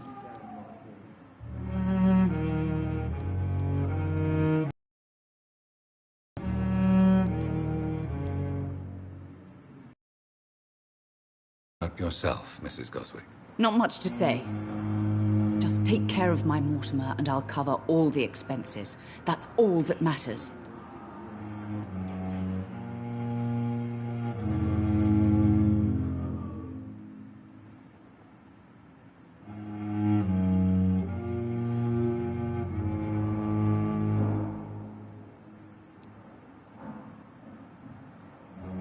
May I ask if you have an occupation, Mrs. Goswick? I'm a teacher by profession.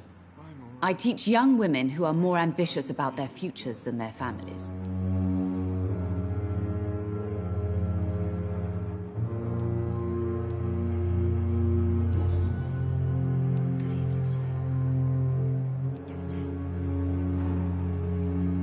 What do you think of your reception here? Any complaints? I have had the uttermost reservations about this hospital since we arrived. But we had no other choice, considering the state of emergency. Is there something in particular that's bothering you? Some of the staff were not especially welcoming. I suspect they're not accustomed to dealing with patients of such social standing.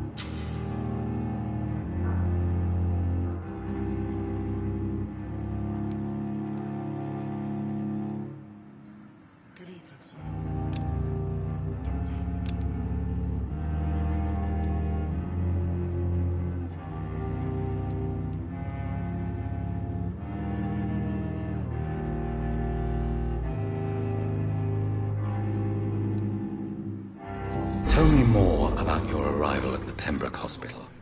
What gave you such a bad first impression? The ambulance driver was quite rude, for a start.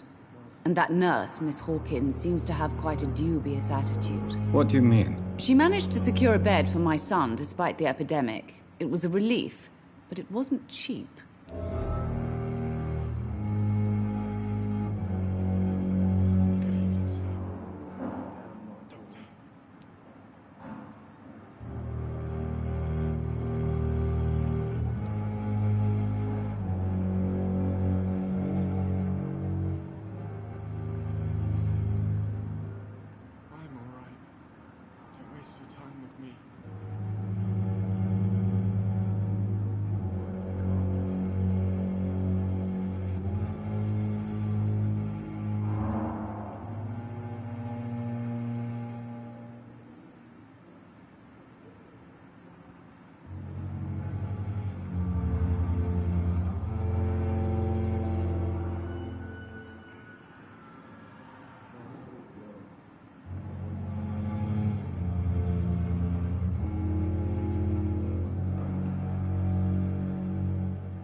I share your concern, Mrs. Goswick.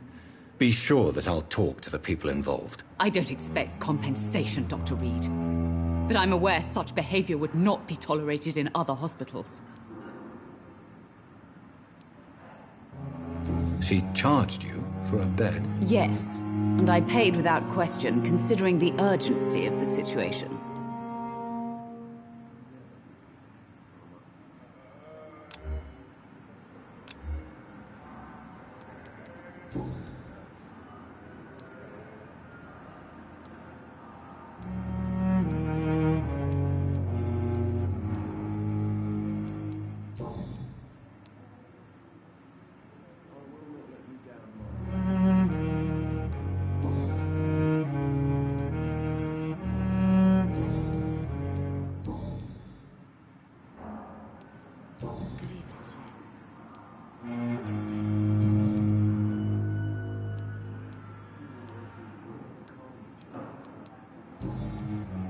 Goodbye, Mrs. Goswick.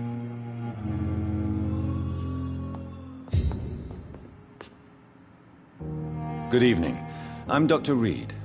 Can I help at all? No. Really? Why are you here, then? I don't want to talk. My throat hurts too much. I suppose that this pain is the reason you're here. Is someone taking care of you? Yes.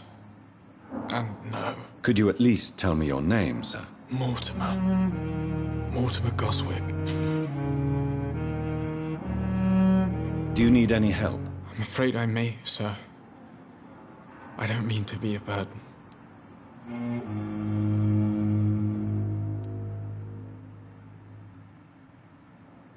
You are not a burden, sir. Healing you is my responsibility. And you have my gratitude for that.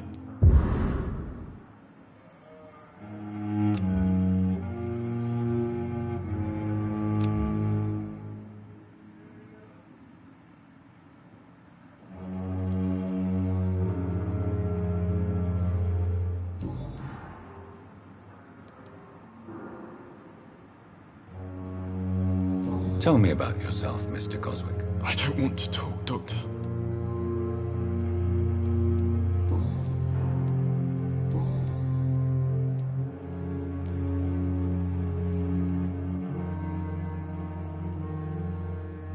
How painful is your throat, Mr. Goswick? So painful I'd rather not talk at all, Doctor.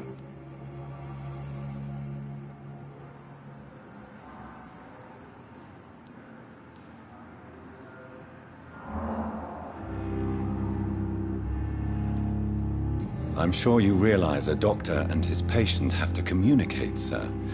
Would it help if I gave you some paper and a pen? Not really. I see. Then maybe it's not just your throat that hurts, Mr. Goswick. Perhaps your sore throat is just the consequence of something more hurtful. Yes, maybe. But I don't want to talk or even write about it now.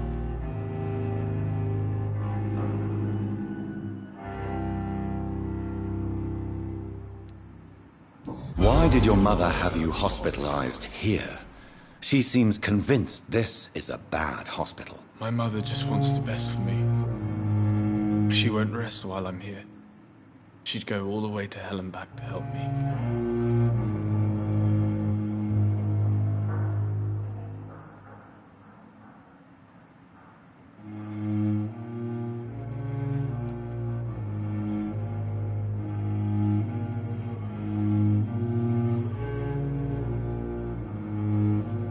Is your mother bothering you? As your doctor, I can ask her to leave you alone if you would prefer. That's tempting, Doctor. But you have no idea what my mother is capable of. She would tie herself to my bed if you asked her to leave. Pembroke Hospital may look unorthodox, but rest assured you're in good hands here. It's not me you have to convince, Dr. Reed. It's my mother.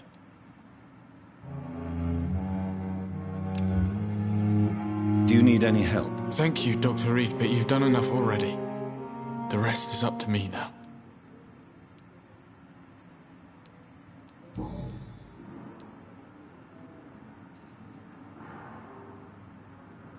Why did your mother have you hospitalized? My mother just wants to...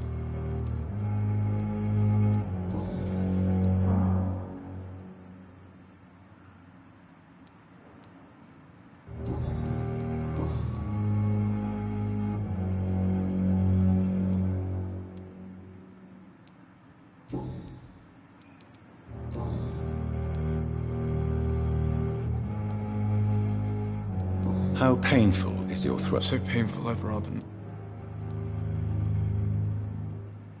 I'll let you get some rest, then. I'm alright. Don't waste your time with me.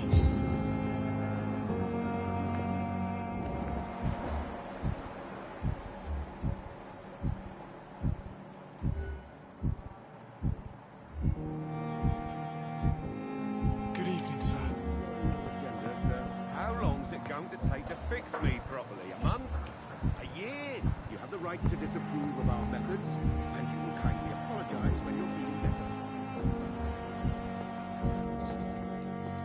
Dr. Reed, may I help you?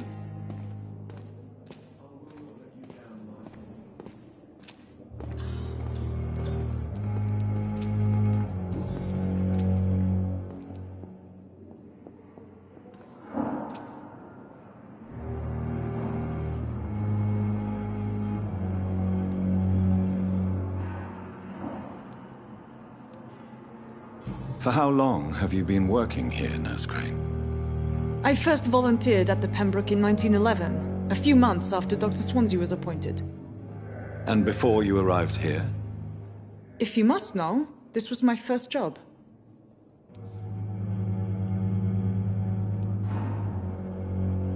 Well, Dr. Swansea certainly has confidence in your abilities.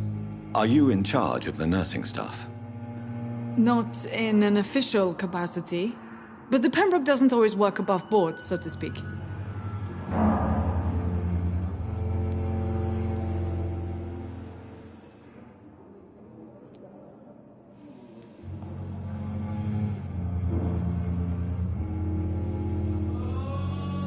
What about medical protocols? Dr. Reed, we don't have the money and resources here at the Pembroke like they do in the West End. We do what we can. How is the duty roster organized? Everybody works until they can't. If there's time, they'll eat a meal and shed a silent tear.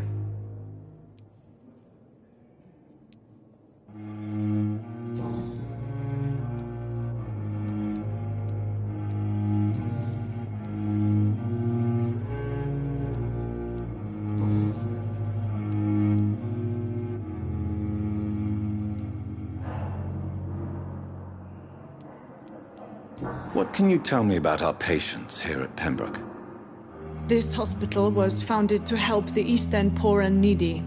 But since the war and the quarantine, we've had all manner of folk. Can you be more specific? Well, veterans, the elderly, dock workers. We even have a few mental patients. If there's space, we take them.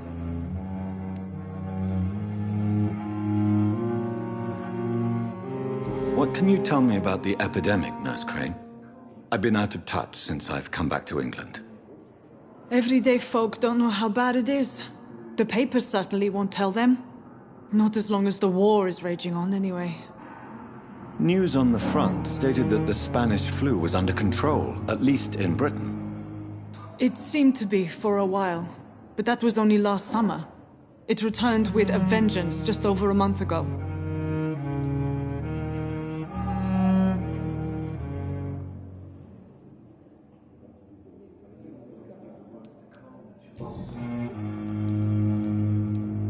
I'll see you later, Nurse Crane.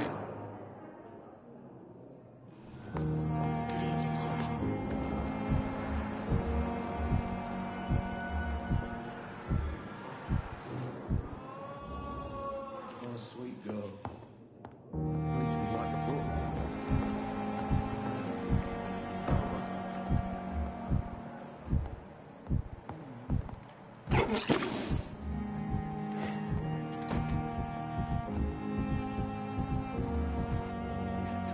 Good evening, sir. I'm Dr. Reed. May I help you? I don't know if a third opinion is needed. Your colleagues are already arguing about my condition. I see. Would you mind telling me more about your situation? I'm Harvey Fiddick. All I want is to get me bloody arm fixed properly.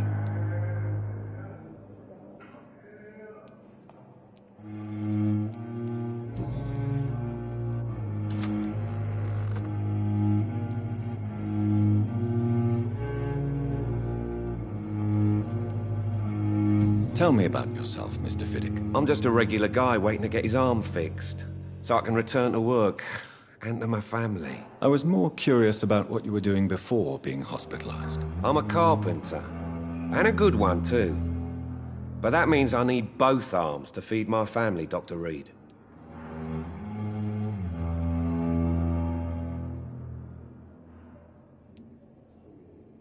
Are you satisfied with your treatment here? Well, it's clear that I've chosen a bad time to be injured.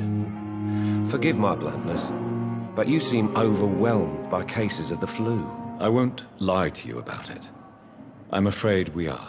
Are you sure you don't want to operate yourself, Dr. Reed? I have the feeling you're very capable. And your colleagues seem to think so too. In other circumstances, you would be right. But for now, I don't think I can take on the responsibility. My apologies.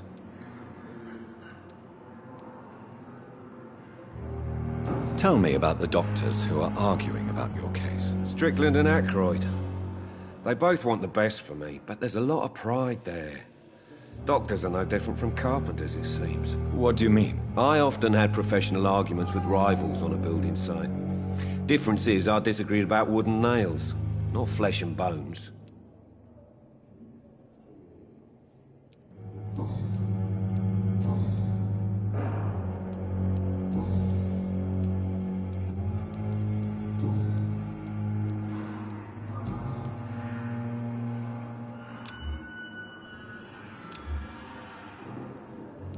Goodbye for now, Mr. Fiddick. I'll see you later.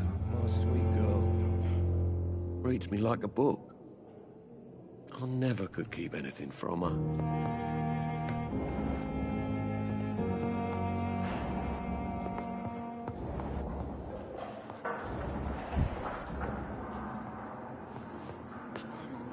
Good evening, Doctor.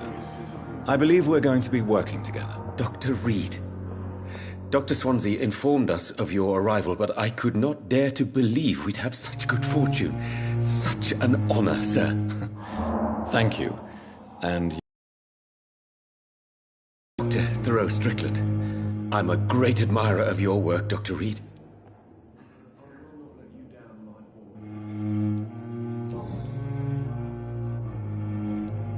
Please, could you tell me something about yourself? I'm a great admirer of your work concerning blood transfusion, Dr. Reed. I run my own experiments. I'm convinced it's the future.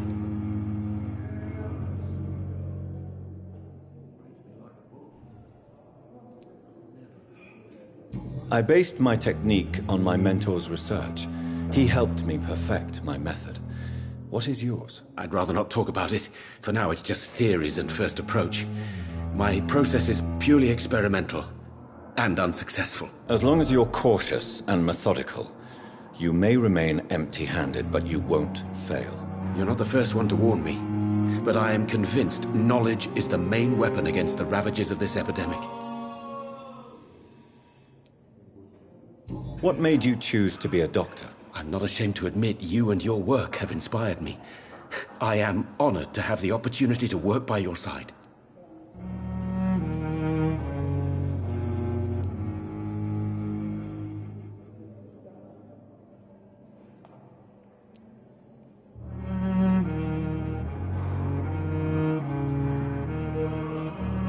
It's always a pleasure to share scientific and medical knowledge with someone eager to learn. I'll be glad to help you if I can. This epidemic may be the century's most terrible disaster, but I'm convinced that we, as doctors, are the only ones able to defeat it.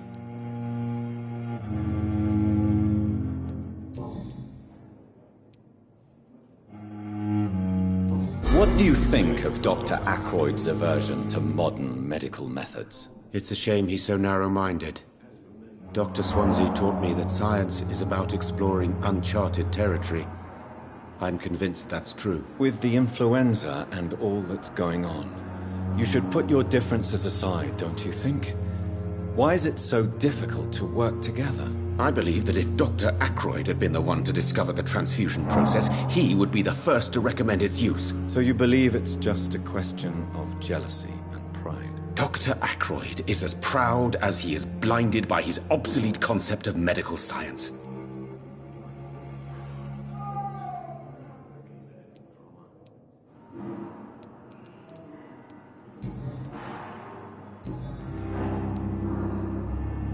Tell me more about your willingness to experiment with new medical techniques. Harvey Fiddick is a patient suffering from a severe injury that could cripple him if not treated correctly.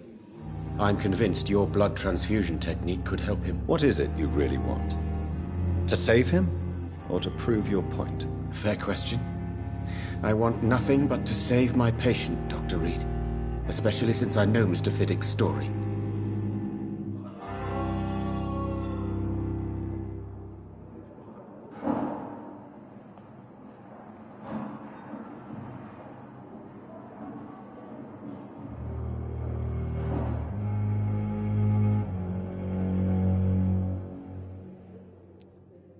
Tell me Mr. Fiddick's story. Our first diagnosis was compromised because Mr. Fiddick lied to us about the real origin of his injury.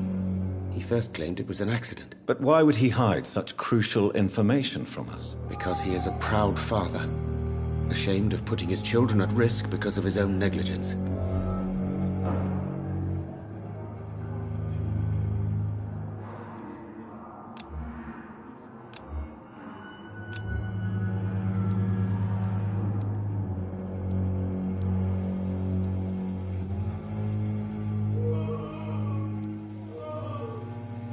This personal involvement could also appear to be a lack of impartiality.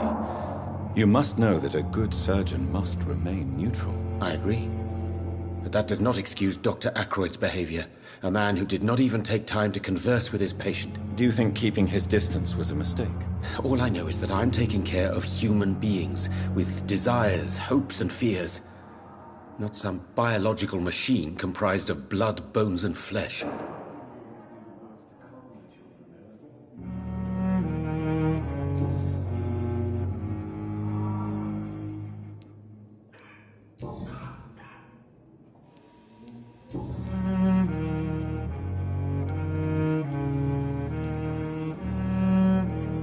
What can you tell me about the Pembroke? Well, it has always been an honor to work with Dr. Swansea.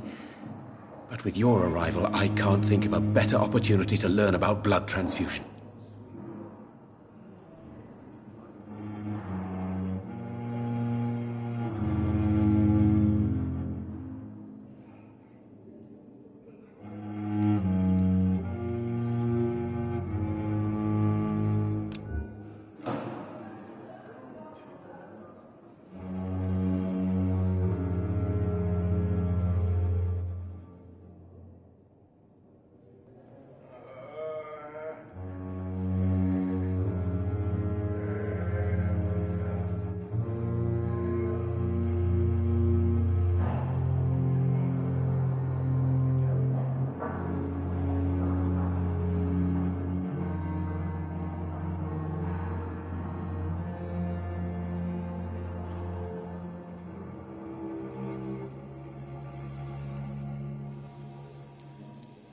You seem quite optimistic. It's a rare and precious attitude in these difficult times. I'm convinced that this epidemic is a test of endurance and dedication for us men of science. Questions remain about our capacity to resolve the situation. True. Last summer, during the first wave of the epidemic, I used to joke with Milton about the extra work. We're not smiling now. Do you need help with anything in particular? Well, yes, maybe. I'm waiting for a batch of products I ordered for my personal research, yet my supplier seems to have vanished. Do you want me to play the errand boy for you? Oh no, Dr. Reed. But if you went personally to his shop, what with your reputation and all, he wouldn't dare to refuse the products I need. I see.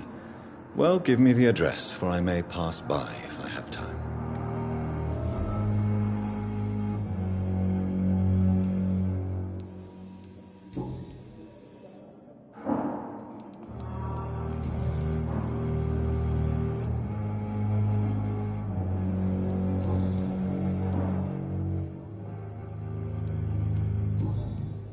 Goodbye, Dr. Strickland.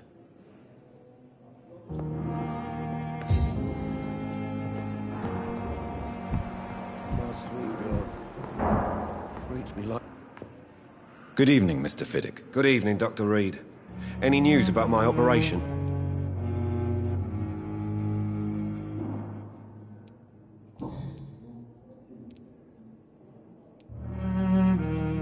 Tell me about your injury, Harvey. Why do you feel so guilty about it? My wife died because of me. And now I may lose everything because I've been careless enough to hurt myself. What an arsehole.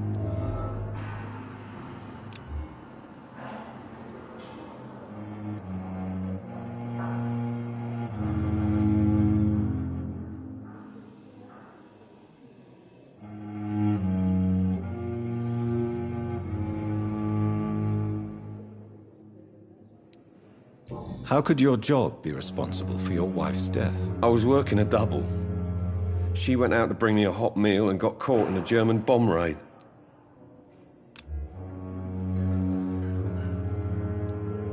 You can't hold yourself responsible for your injury, Mr. Fiddick, unless you tried to hurt yourself. Of course I didn't hurt myself. But I can't work until my arm is fixed. My children need to eat, Doctor.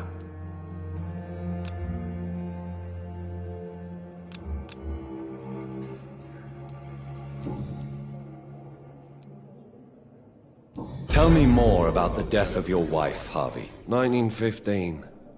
I was in the army, building workshops for the Royal Flying Corps. Helen was happy I wasn't sent to the front. What happened? The Germans sent Zeppelins to bomb the construction site, but they missed their target.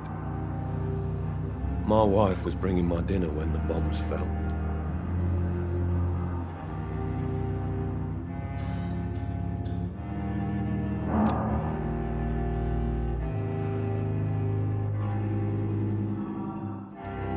I'm sorry for your loss. So many died during the bombings.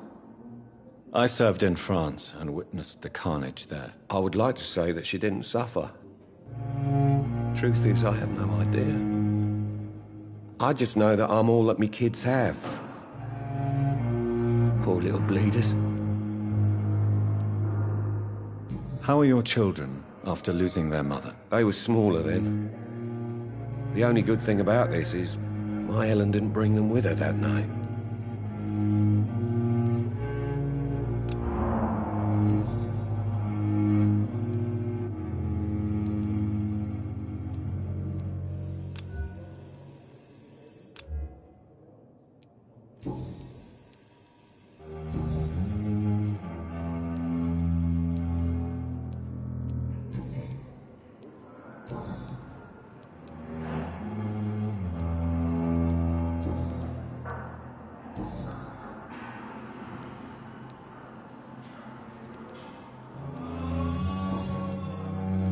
Goodbye for now, Mr. Fiddick. I'll see you later. You always knew the words to calm the children, Helen. As for me, what a blundering idiot. Good evening, sir. Doctor.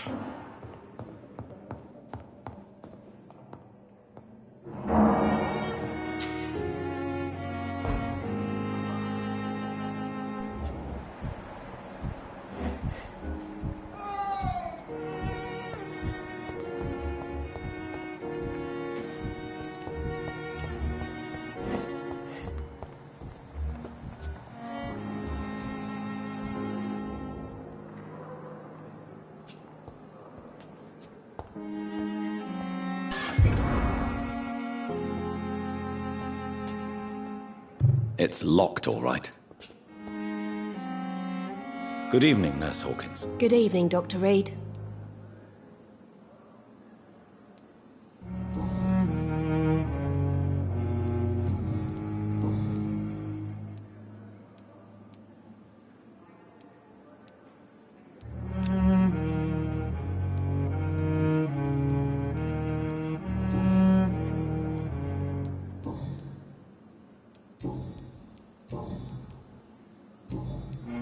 Goodbye.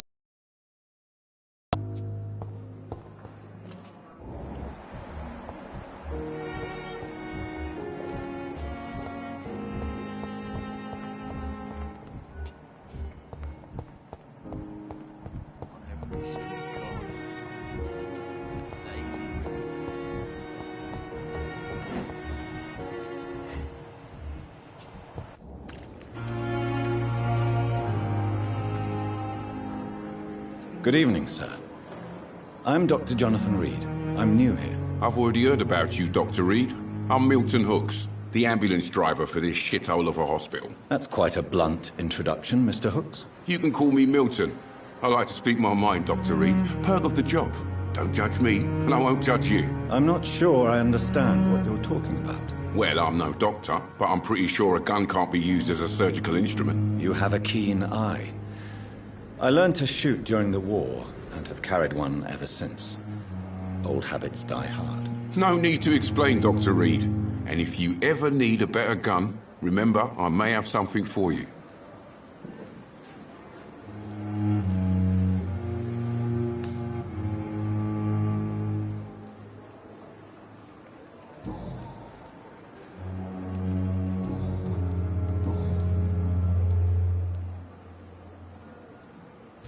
Why do you have such a mediocre reputation among your colleagues, Milton?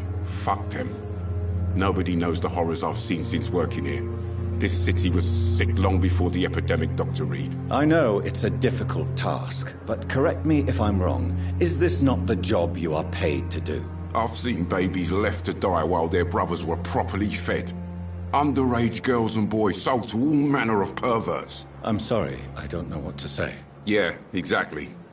We lack words. So excuse me if I don't look on the bright side of life.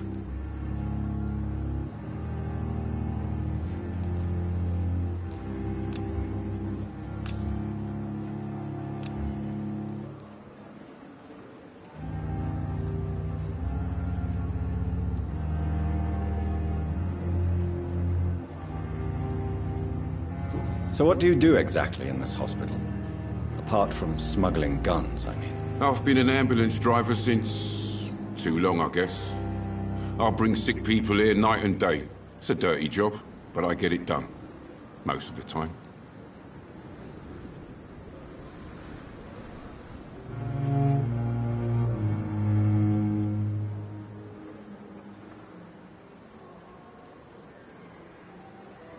It sounds like things have been a bit rough recently. What's happened? Yesterday I got attacked by the patient I was bringing here. I escaped through the hospital's garden, but I lost my wallet when I was running. You left an infected patient outside the hospital? That's incredibly dangerous. Go there yourself if you want, but be careful, Doctor. I'd rather not bring your dead body back.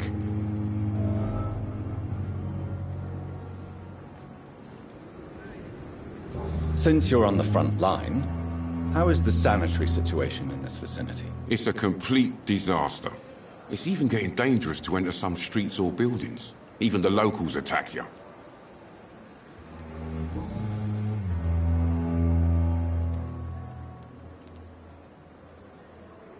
How is the situation around here? You want to hear the situation is all right? It's fucking awful.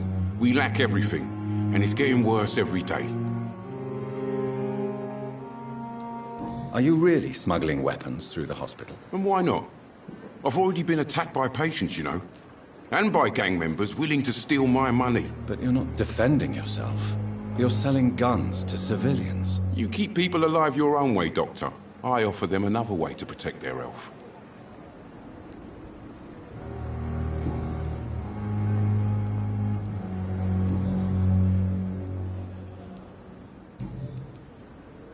I'd like to see your goods. Wise choice, Dr. Reed. A reliable gun is what everybody needs these days.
many deaths.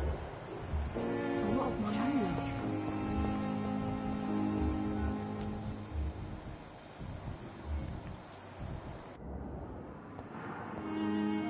Good evening, Mr. Hampton. How do you feel? Dr. Reed, is it? Oh, sir, I must apologize for my behavior. What do you mean? I was not myself in the factory.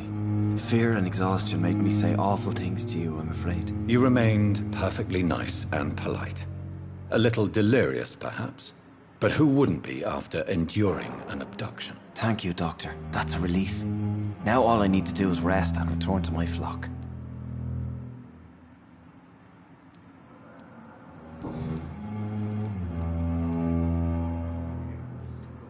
Have you made friends since you arrived? Not really, but I recognize Miss Harriet Jones. I knew her when she lived by the docks. That poor woman had such a miserable life. You never came to see her here at Pembroke? Receiving visits when sick can be an important part of the healing process, you know. We're not just bodies. You're preaching to the converted now, Doctor. To be truly honest, I thought she was dead. She left the docks many months ago.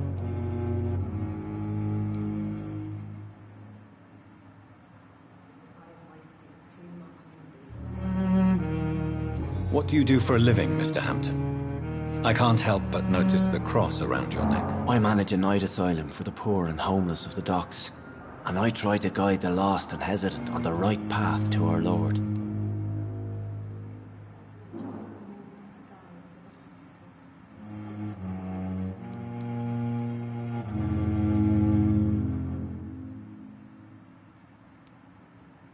Are you a priest, Mr. Hampton? A deacon, maybe? Not at all, Doctor. I'm just a man of faith willing to preach the good word.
Why didn't you use your cross against William Bishop? To repel him somehow? That's a very strange question, Doctor. A cross is no magical token, if that's what you were trying to say. Not mine, anyway.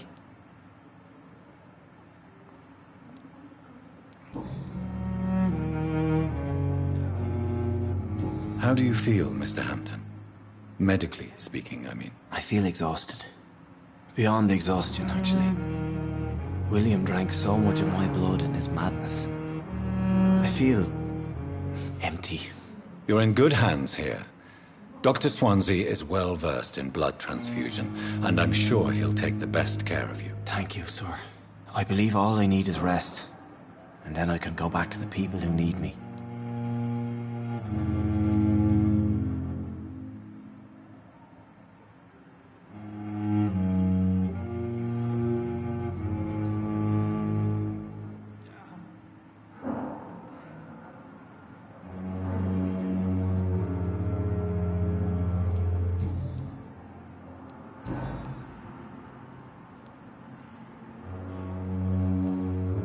What is the general situation in the East End docks? The situation has always been tough, with a lot of tensions between the gangs and the Dockers trade union.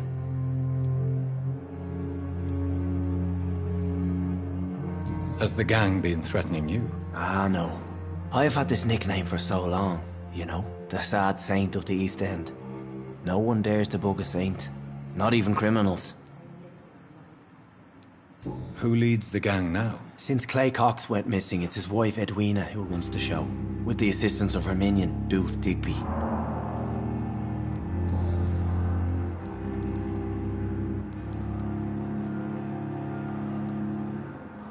How did you end up in William Bishop's den? I had received alarming news about his recent...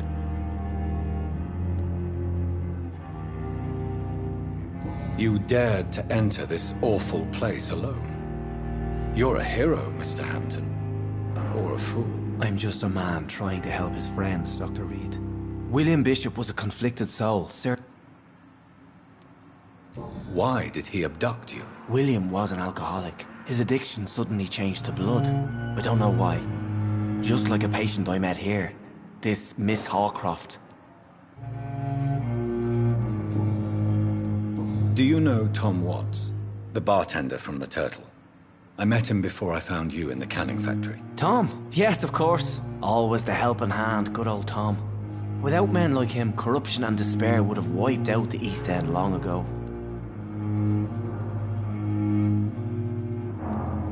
Who should I avoid in this part of town, then? Any particularly evil figures? Not really. Most men and women are just doing their best. And it's not my habit to speak ill of people I know, Doctor. Who should I avoid in this part of town, then? Any particularly evil Not really. Most men and women are just doing their best. And it's not my habit to speak ill of people I know, Doctor.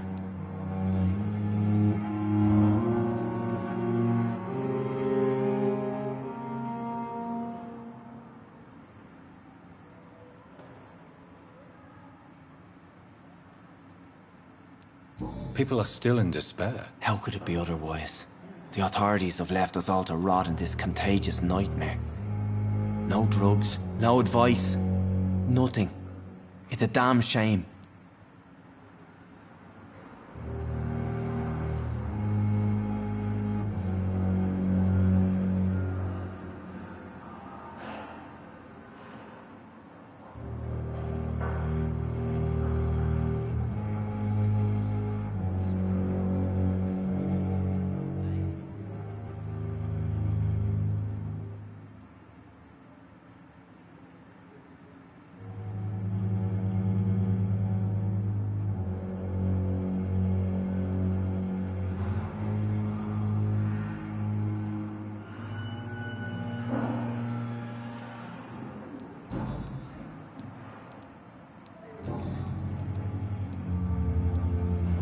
Goodbye, Mr. Hampton. We'll talk again later.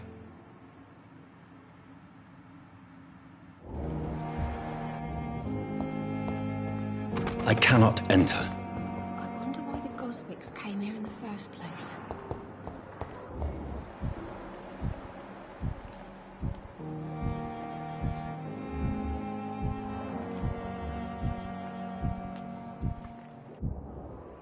Good evening, Miss Howcroft. How are you tonight?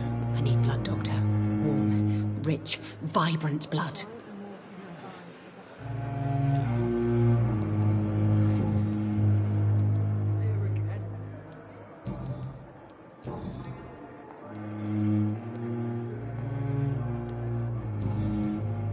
I'll leave you, Mistress of the Dark. And what of my own life? Fear and disgust on every street. Time has lost its effect on me, but the suffering continues.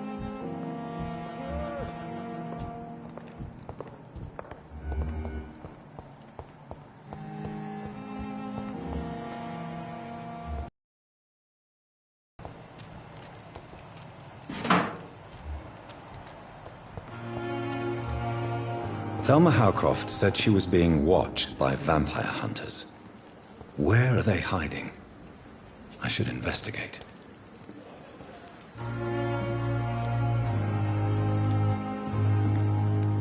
It's locked. Good evening. I'm Dr. Reed. Always a pleasure to meet a colleague, sir. Especially when he was supposedly dead. A colleague? Are you a doctor too? Not anymore, sir. I used to be Dr. Rakesh Jadana. Now, I'm just Mr. Jadana, pawnbroker and humble guardian of this morgue. What do you mean, you used to be a doctor? Was your license revoked? No, sir. It is just that I like to be precise.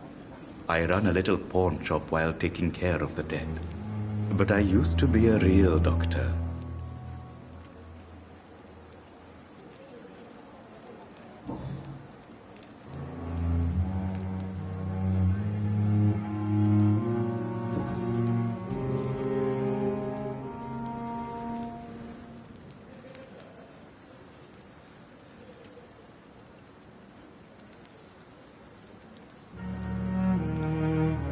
Have we met before? I don't think so, sir.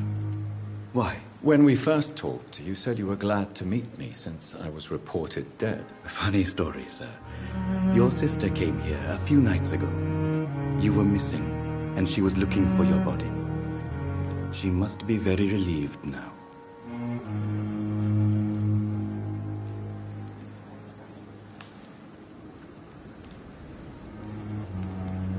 Are you afraid or uneasy being surrounded by so many corpses? Why should I? These bodies are empty vessels. Flesh left to decay. Poof. No soul anymore. All gone.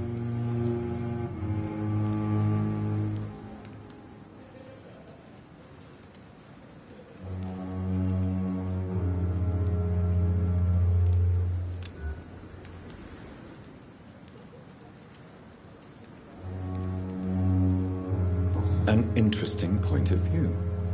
And quite an exotic. Sir, as a medic during the war,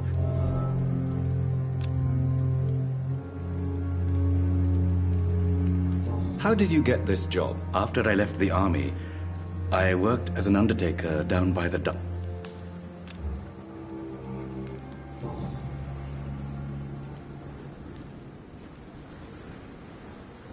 Do you work here alone? Yes, very easy work, sir.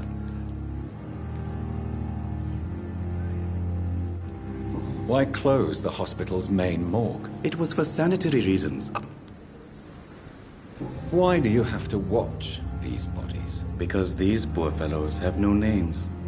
We keep them in case someone comes looking for the missing. Sadly,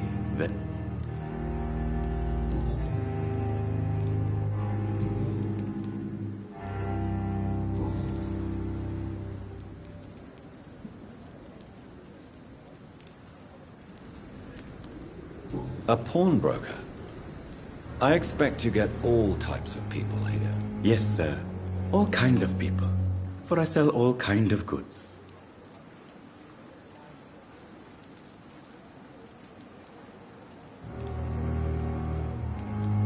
What kind of goods? With the quarantine, it's not always easy to buy things. So I trade. I exchange. Some people sell, some others buy. I like to help. Who comes here to trade with you? It's very unhygienic, even unsafe. Diseases can spread. For the customers, for the hospital. I'm very cautious, sir. I've been a doctor, remember? And all my clients are good people. In fact, I think I only know good people.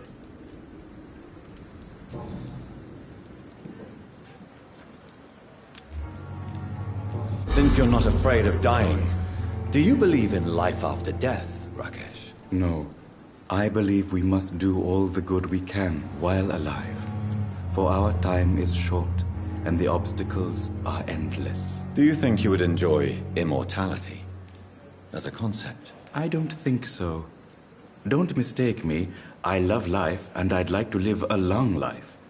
But everything has to decay, sir. Even goodwill.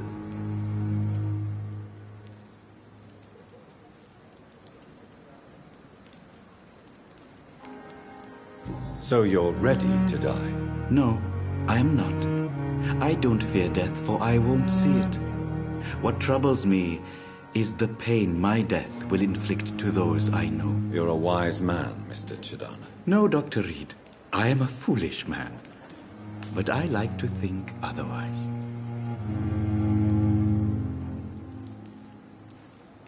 Do you really believe goodwill cannot last? As I said, sir, everything decays. If I was to never die, goodness, I would be bored or worse. And I like to be helpful, sir.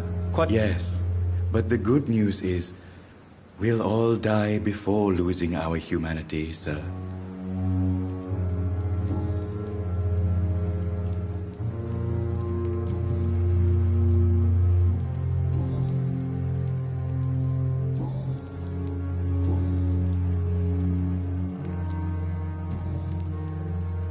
Please show me what you have to sell. Of course.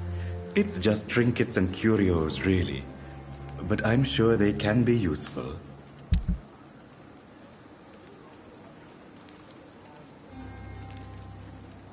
Tomorrow, more bodies will arrive and then sadly depart. I'm managing a train terminal.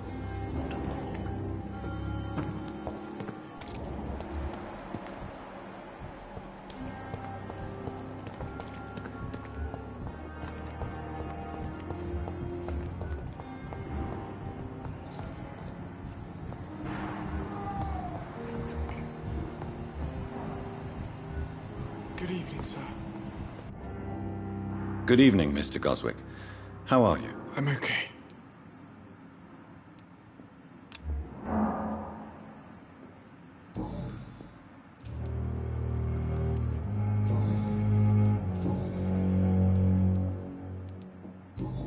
Do you need any help? Thank you, Dr. Reed, but you've done enough already. The rest is up to me now. Do you need any help? Thank you, Dr. I have to go now, sir. But I'm all right. Don't waste your time with me.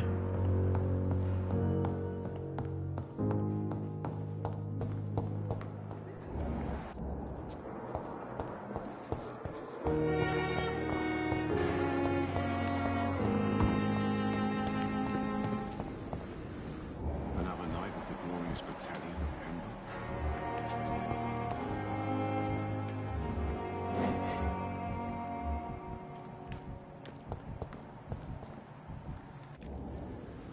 good evening, nurse. I'm Dr. Jonathan Reed, the new surgeon here at the Pembroke. Dr. Swansea has already told us about you, sir. I'm Nurse Gwyneth Brannigan. Welcome to the Pembroke Hospital. Did he really? It's a good thing I wasn't hoping to keep a low profile. All members of staff have already read about your new blood transfusion technique. Dr. Swansea made sure of that. I see. Well, I'm a little surprised, but I suppose I'll just have to deal with this unexpected notoriety. You must know, blood transfusions are Dr. Swansea's primary subject of research.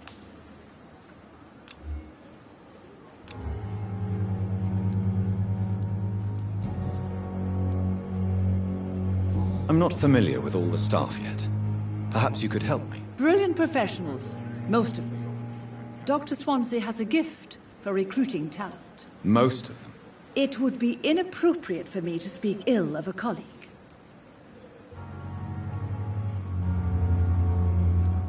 Nurse Brannigan, if you do know something, please tell me. Anything you say will be held in confidence. No. I may disagree with some conduct, but in the end, everybody is doing their best. Is there anyone that stands out? Well, I have never met someone as dedicated as Dr. Tippett. He should be a standard for us all here. If only he were younger. Why should his age be a problem? I guess it's fair to say he's always pushing himself to the limits. He just doesn't know when to stop and get some rest.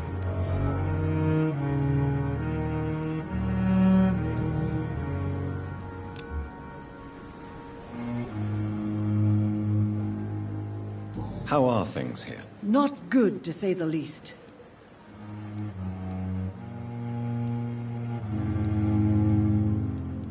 Do you think this hospital can survive the epidemic? We are all volunteers. An invisible enemy? Quite a poetic term for it. Sorry, Doctor. These last few weeks have been exhausting.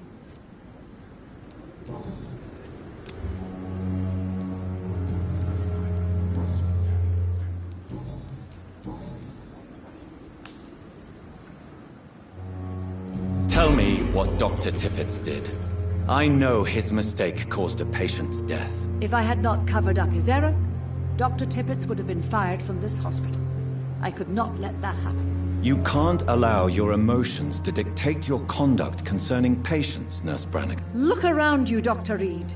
Do you really think we can afford to lose a brilliant practitioner like Dr. Tippett in our situation?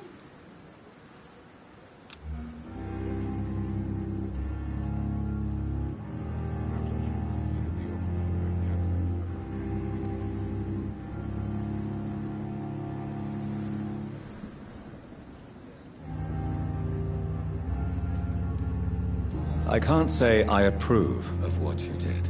I'm not proud of what I've done, but to contain the epidemic must be our pride.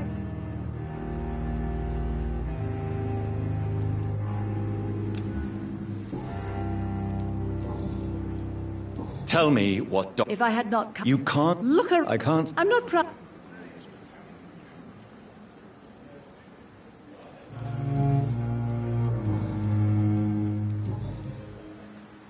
Goodbye, nurse. Call me if you need assistance.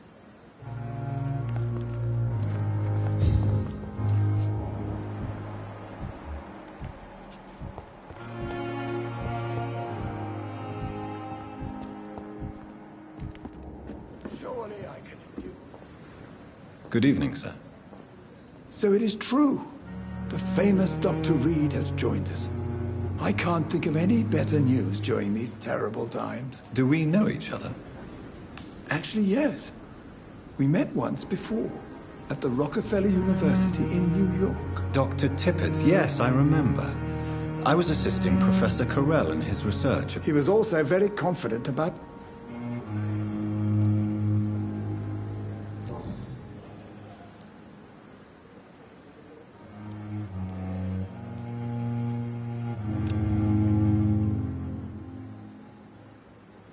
What is the Pembroke Hospital situation? And please, speak freely. This hospital is not exactly the best of London. It's more than enough. Don't be misled by appearances. What can you tell me about the staff in the hospital? Some are really good, and... Any opinion about the management? I don't always agree with Dr. Swansea. Ah, yes, the burden of command. Don't get me wrong. Swansea... Tell me more about cherished people. Nurse Brannigan... You really seem to admire her skills. I'll go even further. If she was a man, she would be a damn fine practitioner.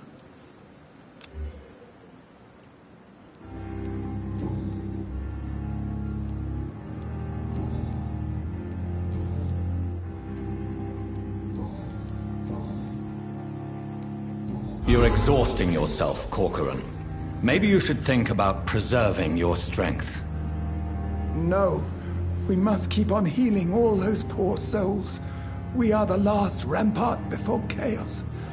Once more unto the breach.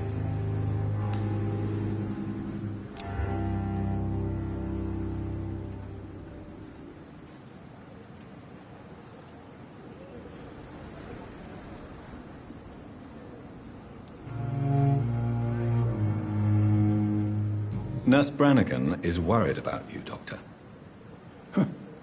She should not have told you that. I will have a word with her. You don't have to blame her for her honesty. I'm not that kind of man, my dear Jonathan. Actually, Nurse Brannigan's opinion is the only one I may listen to.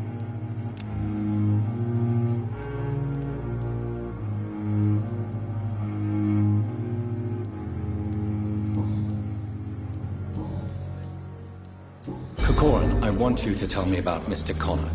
How did he die? What happened? He was my patient. He died because of my mistake. That's the blunt truth.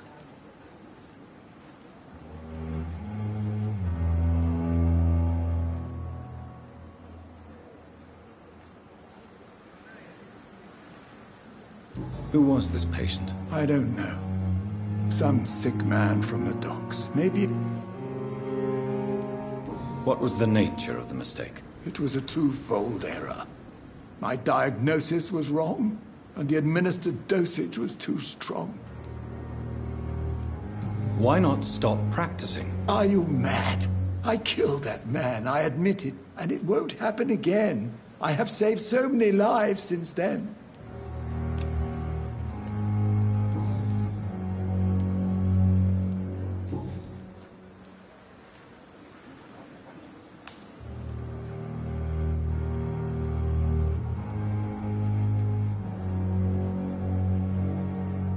I will cover for you, Dr. Tibbets, by keeping what happened to Mr. Connor to myself. I don't know what to say, actually.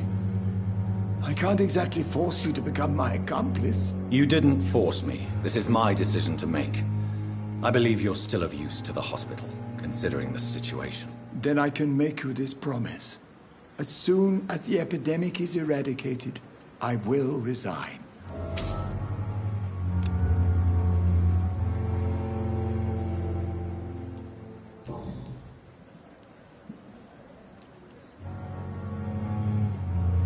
What will you do after your resignation? Do you have a plan? I always fancied visiting Cyprus. Such a beautiful island. I could buy a house there, by the sea. Read poetry, and wait for death.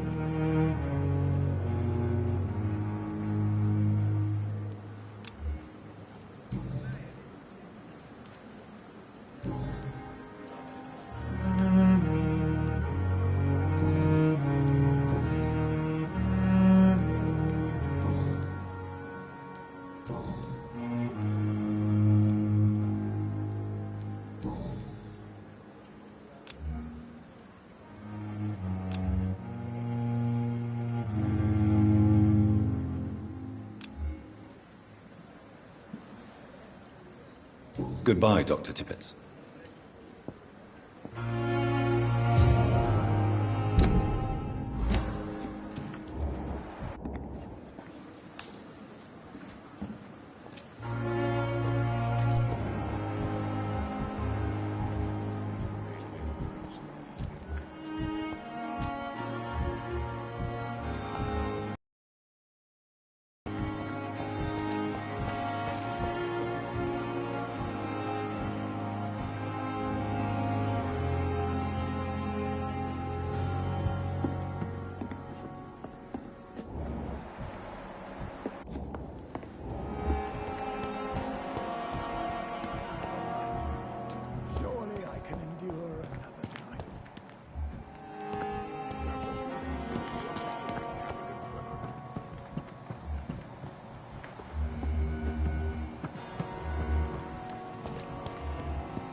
Even the darkest thoughts in your heart. My blood and soul.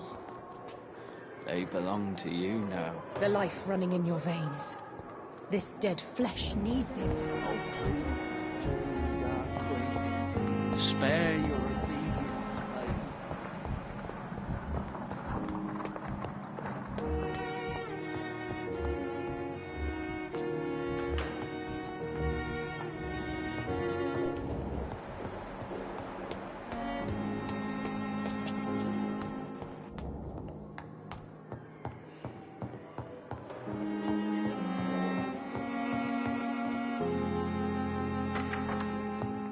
Please, Jonathan, come in.